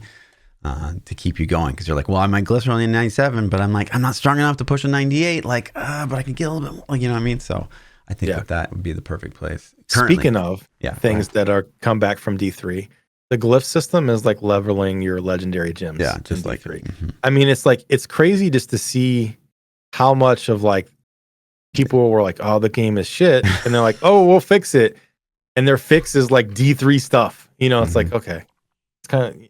It's sad, I guess, in one sense, because it's like, well, we've given up on being like innovative because everything we try just doesn't seem to work, right? Like they tried their new iterations leaderboard, that completely flopped. It was terrible, and now it's deleted from the game. And so, like, well, we're not gonna take any risks anymore because it's just gonna fail and it's gonna be a waste of dev time. So we're just gonna do what we know works. It's from D3, and that in one hand, it's like, it works. It's understandable. They got to make money, right? They got to sell copies. They got to get people playing. They got to get people buying out of the store. It makes sense, but it sucks at the same time. Yeah. Right. It's like, yeah. Preston Rhodes says, what do you get the most compliments about? What, in real life? Yeah. Or on the stream? Oh, well, whatever. Like from people or from like females? It doesn't say. We're gonna say just people. He says her females. I don't know, like surface level people that don't know me or people that know me. And like, there's so many variants here. Yeah, I don't know. Just pick one. I would say strangers. Okay, so for strangers, for me, lately, I've gotten a lot of comments on my car historically because I've always had a nice car, which I don't think that's really a great compliment. Yeah, it's not a compliment to you. It's I really like your coming car. up to your That's really stuff, cool. right? People usually say, it's funny. People are always like, "You're so personable. You're so friendly," and it's like I typically dislike most people, and like, Okay. it's weird because I meet people and I'm like, I would not hang out with that person. Is usually what I think. But people are like, "Oh, you're so nice," and it's like, "Yeah, thanks." Yeah. I don't know, like if a random stranger compliments me, most of the time it's like, "Oh, your eyes." It's always It is. It's always nice blue bulge, eyes. nice bulge, Fluff. Right. So. Or I actually lately, I would say it's usually my style. Like I tend to have, I'm wearing t-shirts on stream, but like I usually wear something that's different. And people are always like, "Oh, I like your shirt," all the time. So I'd say lately, the last 2 years, it's been that. Nice. Okay, Green says, "What's your first reaction when you see a cop?" Bro, I had this like deep dive the other day about cops in a conversation. Because like there was this video I watched on Quinn's stream, dude. This story is wild. This cop pulls this ambulance over because he didn't have like his lights on. And they had a patient in the back that was like having a mild heart attack or something like that. And so the cop pulls the driver out and is like, when I pull you over, you need to go over right away. Why aren't your lights on? And the guy that was like the head of the ambulance department, I guess, of that town, he's in the back with the patient. He comes out and he's like, "Hey, dude, like we got to get this patient to the hospital. Sorry we didn't have our lights on. This will all get there." And he's like, "You get back in the car, turn around, get back in the car, face the front." Like he's just on this ego trip. And he's like, "Sir, like we just got to get this patient. This patient's like in dire conditions. We got to get him to the hospital." Like, and he's like, turn around. I didn't do it. Like he just is so hyper focused on like being in the position of power that this patient like, and then the family catches up to the ambulance and they're like, "What the hell is going on here? Our mom is in the ambulance." And then the cop's like, "You guys need to get back in the car." And he's like, call for backup. And he's like on this power trip this whole fucking time. And eventually like the patient fucking dies because this cop was just like, "You didn't follow the instructions that I gave you." And so like, it's this whole huge L of a situation. And it just like, man, I feel like as a society, we have it so backwards. The people that are cops, the people that are teachers, those guys should get like giga paid, and it should be so competitive to be in those positions. And the people that are like, I don't even know, software engineers, for example, like it should just be run of the mill dirtbags like me. Like I don't know, it should just be like so hard to get in those positions of power and so competitive that everyone wants to do it because it's like it's profitable. Yeah, that's the other side of the story, though, right? Is if it's a gigapaid job, then you're there for the wrong reasons. I guess, right? But I'm with you. Where do you find I'm with you, but you have ground? to look at the other point of view. Is like that would lure in the dirtbags that just want the money and the power. But but it's like to lure in want the power people to do the best possible job. You know what I mean? Because like as a software engineer, for example, like usually the guys that do the giga paid aren't the guys that are just like lazily sitting on their computers watching YouTube videos all day. They're like insane coders that are getting hyper amounts of work done and they're innovating not D4 on the clock. I totally get it. Yeah. So I don't know. Like, anyways, but the whole point is, when I see a cop, immediately, terribly so, my first thought is like, oh, like I hope this wasn't a guy that was picked on in high school. Like I hope this is a guy that doesn't have some like weird ego thing. I'm always very like tense when it comes to police officers, and I'm fucking white, so like I can't even imagine, So yeah, it's the same. It's the same for me. It's like every time I see a cop, I go, "Fuck, all right," you know what I mean?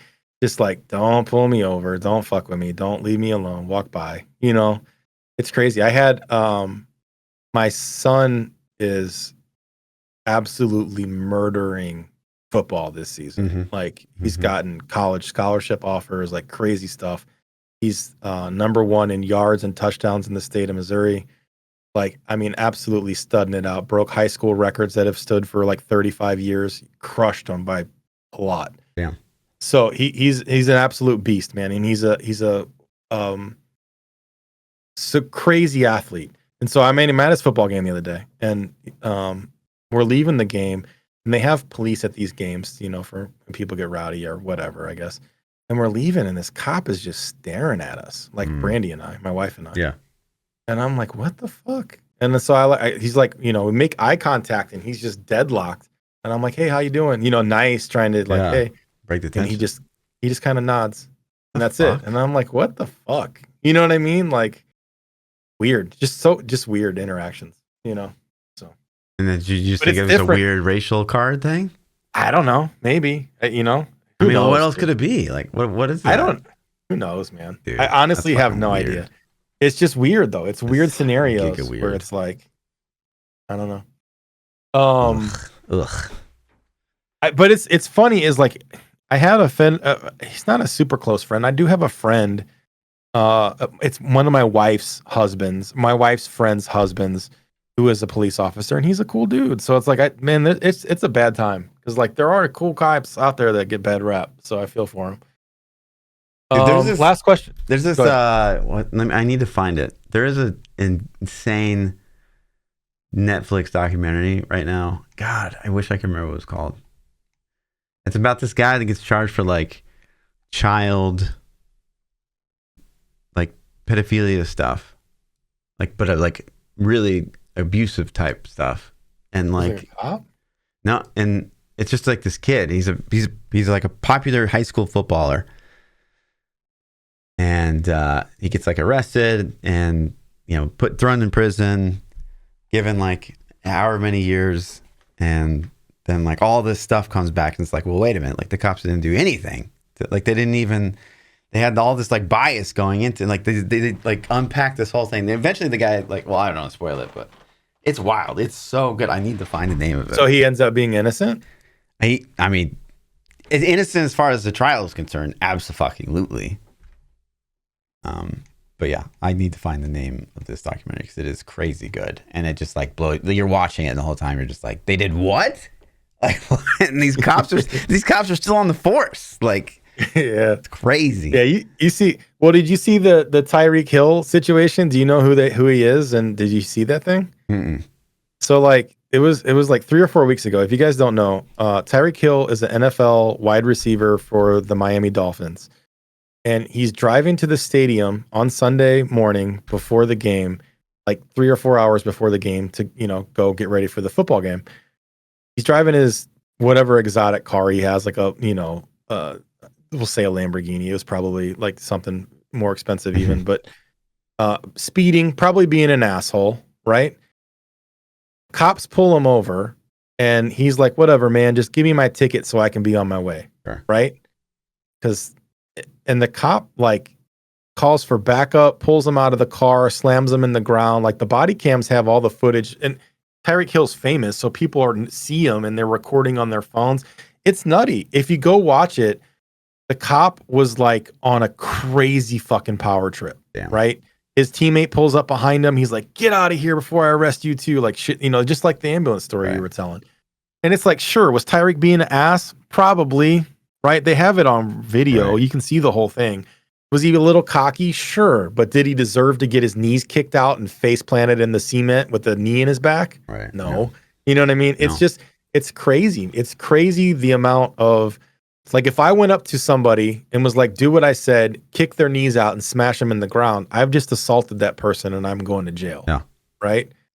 So why does a cop get the same privilege? So the documentary is called Outcry. But what this reminds me of too is, you know, like I've told this story before where, you know, there was someone with my same name lived in the state of Missouri that had like, you know, all these warrants out for his arrest for like bad shit.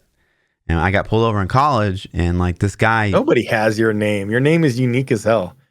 Right? So you did some shit. Didn't I tell you this story?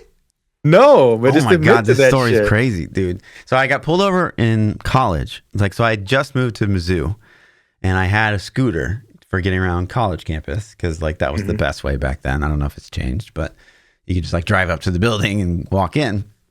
anyways, I'm driving around campus and I didn't have my helmet on. But at the time, Missouri had a helmet law. And so the guy calls me over. He's like, hey, man, I can't let you drive around campus without a helmet. I was like, oh my God, I had no idea. I'll have my roommate come bring me a helmet. My bad. And so I'm on my phone with my roommate being like, hey, dude, I need a favor. Will you bring my helmet? All of a sudden I hear, get on the fucking ground. And I'm just like, who the hell is he calling? Like, who's he talking to? I'm still on the phone. I'm like, who's he talking to? Like, what a weird cop. And he's like, you get on the fucking ground. You hear me? And so I'm like, what are you doing? And he's pointing, he's got his gun out, pointed at me. Oh, shit. And I was like, whoa. And so like, I dropped my phone and like, he literally runs up on me, like tackles me, puts his knee on my back, cuffs me, throws me in the back of the cop car. And like, probably spends 5 minutes like on his little thing outside the cop car. And I have like no idea what's happening. Like, I'm a college student. Like, I had just retired from Halo. I'd never done anything, like never done any crime in my whole life. I'm like, what is going on? And so he finally gets in the car and he's like, we got you, motherfucker. And I'm like, what? Like, who do you think you're talking to? And he's like, we got you. I was like, dude, I'm begging you, like run my social, like run something out. Like, I don't know what you think is going on right now, but it's just not an accurate portrayal of what's actually happening. He's like, you're going to tell it to the judge, man. He takes me downtown Columbia. So Columbia, Missouri is where Mizzou is. Takes me downtown. I go straight to the jail pen. Like, they don't even like take my prints first. They don't let me have a phone call. They just like sit me in a jail cell. And I sat in there for 2.5 hours before I got my phone call. And I finally get my phone call. I called my girlfriend at the time. Lucky for me, she did not answer. So I spent another hour in there before I finally convinced somebody, like, please, like, what is happening? Like, no one's telling me what's going on. They barely ran me my Miranda rights. And then so finally I convinced someone, they're like, run my social, like give me some other point of contact, like look at my wallet, you know, look at my things. And so they finally do, and they come, they let me out, and they're like, yeah, sorry, there's another. So my first name's actually Brian. My middle name's Vaughn. But they're like, there's another, you know, Brian Kiefer in the state of Missouri. He's got your like same name, same birthday. And we just thought it was you. And so I was like, wow, that's actually really crazy. And so I'm like, well, what do I do in the future? I go here to Mizzou. Like, what if I get pulled over again? I'm like, I don't want to like get arrested. And they're like, well, just explain the situation to the next cop you encounter and you'll be good. Yeah, and I was like, okay. So 9 months go by maybe, and I'm driving to a final, and I do run a red light. Like I did a traffic infraction, and I get pulled over. I'm like, fuck. And he comes and, you know, taps on the window, and I'm like, hey, dude, you know, here's my stuff. But just so you know, apparently there's another, you know, Brian Kiefer, and he's got some warrants out for arrest. And these warrants are bad. I guess it's for like, the guy like shot a cop, and he's like a pedophile and like all this crazy shit. And so like they want him. They want it bad. Like anyone that does anything to a cop, they're like, fuck their rights, right? And so I explained the situation to him. He's like, oh, thanks for letting me know. Goes back to his cop car, comes back. He's got his gun out. He's like, I need you to step out of the car. I need you to come with me. I'm like, sir, I'm going to a final. I gotta go. Like, please just give me a ticket. He's like, no, like you have to come with me. And so I go downtown. They're walking me to my jail cell again. And the only reason I didn't go sit in jail again was because the clerk at the front, she's like, oh no, that's not him. I remember him from last time. Yeah. You're like, motherfucker, wow. I told you. I have two stories very similar. I'm not even done. Okay, it gets worse. It gets so much worse. And so probably like another 11 months goes by, and I'm working like an internship in Jefferson City, Missouri, and I'm driving, and I get pulled over. I wasn't doing anything wrong, but he said I was like sort of driving in both lanes at some point. I'm like, whatever. And so again, I explain the same BS they use when you don't do anything. I'm explaining the situation to him again, and I'm like, here's the situation. Please don't like take me to jail. But apparently there's this other person. He comes back. He's got a ticket. He's like, hey, I'm not going to take you to jail. Thanks for letting me know. But here's the ticket because you've been living in Missouri now for over a year. You've been living here for like a year and a half. And you still have a Kansas driver's license. And technically you have to have a Missouri license because you live here now. I was like, dude, you're like, you're such a fucking dick. But I was like, okay, cool, right. Whatever. I'll go get a Missouri driver's license. So I drive. My internship was a law firm. I go in and they're like, I was like, yeah, sorry. I was like, I got pulled over and like, well, what'd they get you for? And I was like, well, I didn't have an in-state driver's license. He's like, well, you're a student. Like, you don't have to. I was like, motherfucker, you're right. My permanent address is in Kansas. I don't need one. So I call the clerk. The clerk recognizes me and she's like, oh my God, I'm so sorry. Like, I know you've had such a trouble with Columbia Police Department. We'll go ahead and get this taken care of for you. Like, don't worry about it. You're right. You don't have to in-state driver's license. I was like, thank you. Something's finally going my way. Fast forward a year and a half. I'm driving to Kansas City to see my friends. I get pulled over in Kansas City. I was speeding. And he pulls me over. I explain the situation again. He comes back and he's like, I need you to step out of the car and come with me. It's like, dude, please don't do this right now. He's like, no, this is actually you this time. I was like, what do you mean? He's like, you have a warrant out for your arrest for not having an in-state driver's license. They never fixed it. They never fixed it. Yeah. So I went and sat in the jail cell for 6 hours. Downtown Kansas City, I shared a jail cell with a guy that had just beaten up his girlfriend. His fists and face were all bloody. And the other guy was on meth. And I am sitting in a jail cell because I didn't have a piece of plastic that said fucking Missouri instead of Kansas, which is wild. But so finally I make bail, I get out, this whole thing gets cleared up. It's just awful. But then 6-7 years go by. The story keeps going. 6-7 years go by. I moved to Missouri. I buy this house. And I'm like, now I'd forgotten all about this. All this trauma had sort of disappeared from my mind.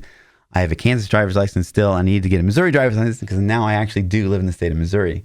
I go to get my Missouri driver's license. I'm at the DMV. He's taking my photo and they're like, oh, I can't give you your driver's license today, but call this number and we'll get it taken care for you. You can come back tomorrow. I was like, okay, weird. So I called the number on the way home and they're like, oh yeah, we just needed some updated information from you.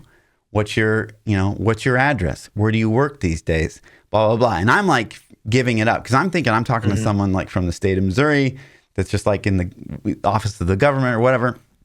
I give it all up. On my way to drive home, my entire cul-de-sac is filled with cop cars, waiting for me to come home because they think that they got their man again. Oh, no. So I get out of my car. They arrest me. I'd never met any of my neighbors before. I just bought this house. They arrest me and put me in the car. And the only reason I got out of that was because Lindsay was with me and she knew the whole story. She knew the story inside and out. She's like, no, he's not the guy, run something else. And of course they run something else. Anyways. And so I'm like, dude, how do I get out? I was like, I have to legally change my name. Something's got to change because this sucks. This is going to work against me. I'm going to get it I don't know.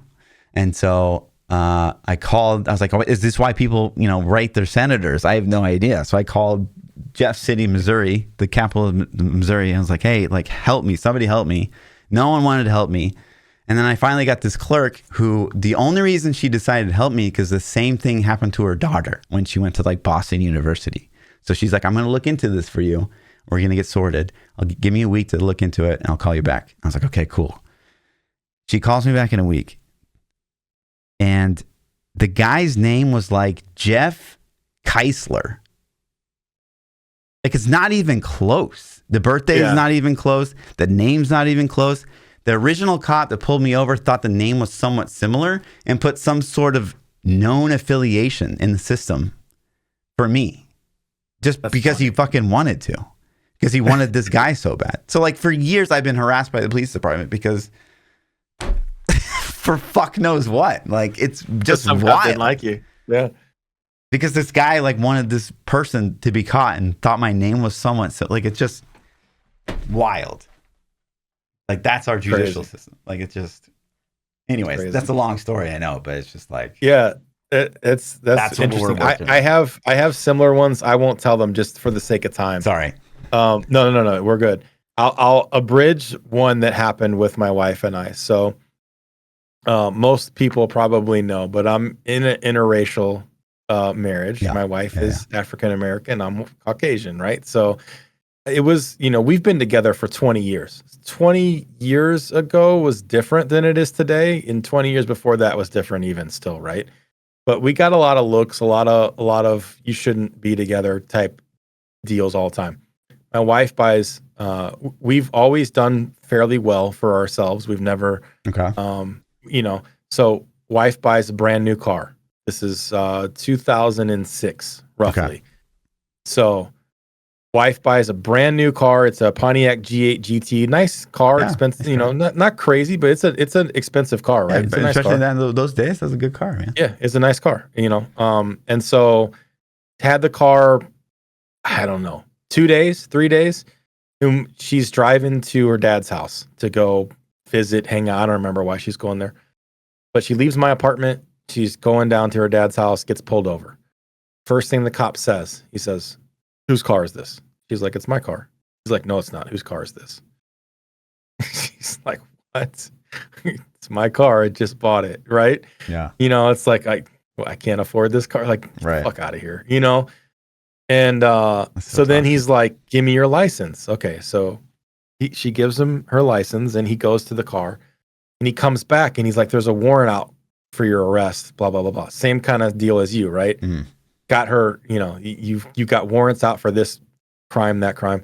She's like, "Are you serious? Like, I didn't do any of that." So then he's like, "We're going to arrest you and tow your car." So he's like, now they're going to tow her brand new car, like 2-day-old car with, you know, 100 miles on it to some lot. I'm like, fuck. So she's like, let me, my dad lives right down the street. Let me call him. Let me call, you know, my boyfriend. We weren't married at the time. Let me call my boyfriend, whatever, you know. Yeah. I don't want my car to get towed. And so the cop was like, "Okay, call your boyfriend." So another cop comes up in the meantime and he's like, runs her shit. She calls me. She's like, "Listen, they're arresting me. I need you to come get my car. I just don't want them to tow it. I'm right here." I'm like, "Okay, cool." I hang up and I'm hauling ass down there. Yeah. And I get there and the other cop is like, they're standing out talking. They had pulled her out of the car and he's apologizing basically because the first cop was like, "No, your name was wrong." So at least the second supervisor came up and like righted the situation. But the first guy wasn't hearing shit. He's like, "Oh, how do you have this car? You're this guy." Cuffed her, put her in the back seat. You know, she's like a 20-year-old girl, like woman, like, and he's fucking cuffing her and slamming her against the car and throwing her in the, you know, like she's a criminal. Dude. It's fucking crazy, man. So then he apologizes and we go. And then like, but the crazy part is stories like ours happen to all people all the time. You know what I mean? And it's like, I even we got complained to the Columbia Police Department, and the chief of police called me and doubled down and was like, "We're just doing our job." I was like, "You could have done your job at any one of those stories way better." And he would not even say like, "We're sorry that like we harassed you. We're sorry that we like made a mistake." He just doubled down. Was like, "No, we're just doing our job. We would do it again." Yeah, that's what they told me too. So my story is similar. I basically got guns pulled on me and they accused me of a crime I didn't commit. Took me to the crime scene, told me to confess with like 30 cops around me in a circle, like they were about to start beating me up or some shit. Jesus. I don't know. It was crazy. I had guns in my face. And then I was pissed at the time. I was like, "You're going to apologize to me tomorrow when you figure out it wasn't fucking me that did this." And they're like, "We're not apologizing for shit." And never did. Never said sorry, never nothing. Like I was in jail for a couple of days for that one too. Yeah. Was this when you peed in someone's car or whatever it was? No, I didn't get caught on that one. Anyway, it's a story for another day. Crazy tangent. So yeah, so that's it. Cops are great. You know, some of them I'm sure are great. I'm sure there's some nice ones out there. Yeah, we just I don't know. Anything else for the pod? Overall, like I said, I started the pod off by saying this is the best state D4's been in. I had a good time. I know historically, I guess I'm always a little harsh on Diablo because I want it to be good. So, well, how boring would this podcast be if we're like, "Oh yeah, we loved it"? What else do you want to talk about? Right? Like we're long-time Diablo enjoyers. We know the series very well. We know what we like to play in these kind of games, and we know it doesn't work sometimes. Just give our opinion. I just hope this evade patch they put in doesn't break it. It's busted. It's gone, dude. It's gone. No, okay. So listen, what if they fix evade and make it have the actual animation frames it's supposed to? Like let's say it's 1 second. It's probably not even that, half a second, right? Then they designed it around that evade. So since now we're not casting evade 60 times a second, we're only going to cast it 2 times a second, and change the projectiles that launch for the evade to do adequate damage to not break the build. And I say adequate, I mean in line. You're over there smiling like I'm saying, keep it how it is. No, just make it be adequate damage for an endgame build. Yeah. You still have the evade. The evade projectiles were designed out of the gate. It's not like the projectiles are launching on evade because of a broken mechanic. Let me ask you this. Has there been any build that you played in D4 where you spam a build or spam button so hard that you macro it? In D4 or in D3, D4, yes. D4. In D4, no. Then no. It should but not they're removing the spamming the macro thing. Okay, they're removing the animation cancel where you can't spam it as fast, but you're still only hitting one button and you're spamming it nonstop. Well, you hit other buttons in the build. I just don't. No, I don't. You have to cast unless it's like a normal, like, you know, you get your attack speed max and it's what, 2.3 times per second. You're casting, like, you're spamming a core skill or something like that. If it's like that, okay, yeah, I guess. You're casting your armor, you're casting your centipede, you're casting your jaguar, ravager, whatever the skill's called. I just know what the icons look like. Like, you're definitely pressing other buttons. Okay. You're not just spamming the one. No, it's. Are you spamming? Well, for Spiritborn, it's like there's a lot of stuff off the GCD that you can spam while you do something else. Is that what you're saying that it is? Or are these skills that you change up your gameplay? Three of them are off GCD. Okay, yeah. Then no. Three of them are not. So okay. 3 are, 3 aren't. Not every build has to be fluff level. Ooh, I need to prime this 3 times and then do that to do this to do. Like, listen, bud. There's other ways to enjoy it, man. Okay, but if you're spamming, I'm just saying they don't have to break it. I don't know. Dude. Like, I hope so. There had to be some design intent behind it when it was originally thought of. Sure. Animation canceling seems to be the breaking factor. Yeah. So fix that, and then we're back to the original design intent. Mm-hmm. And then now that people have invested in this gear and time playing it, like, let's try to find a way to make the damage still work so that it's not completely dog shit. Listen, I'm going to go on a limb and say that the people in charge of Spiritborn are attuned to what you're saying, and they actively don't want everyone to log in Thursday and be completely broken. But if it's like a build that was never intended, I don't know. Well, what can you do? It has to be intended to an extent because the mechanics were built. Because I haven't looked into the build at all. I was like, the moment I saw someone playing that, I was like, that is not supposed to be. The moment I saw someone playing it, I go, I love that shit. I'm doing it. Like, see, that's the difference. The second I saw it, I'm like, that looks amazing. No, I want to do it. No, I want to do it too. Mm-mm. We're different. I guess I never knew how big of a closet exploiter you really were. I didn't know you. Oh my god! You're such a cheater. A closet exploiter, huh? I guess the signs were there. I just never really knew that. Okay, buddy. No. All right. Did you? Did you bot in D3? I mean, is it? Where do you draw the line, P? Like, where do you draw the line? Did you bot in D3? Where's the line drawn? I don't think it's that bad, man. I think it's design. It's just the iframes. I do agree that it's busted. Like, I'm not saying it's they didn't intend for people to spam the button 600 times a second. Right. But I hope that there's some play. It was fun. It maybe it's fun because you can actually control your character when you can cancel the frame. Maybe if you have to do the full evade, your character movement will be longer strides, so you won't have as finite control. The build did have downsides. Like, an example is when you go to kill Andariel and you have the 3 little spawns of shielded enemies. Those fuckers are hard to kill on the evade build because you can't stay inside that little bubble. Yeah. So, but that's, a lot of builds run, like, even my build has trouble with Andariel because if I'm not constantly hitting something on my Spiritborn, I will die. So, yeah.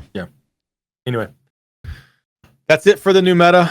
Episode 2, season 3. We'll I don't know when we're gonna do another one. I would imagine this will probably be a seasonal thing for me, my interest, but keep some eyes out. We didn't really broadcast a lot that we were doing these. We just kind of spur of the moment did them. Yeah. So maybe we'll try to broadcast next time. Yeah. We'll see. Until next time. Peace.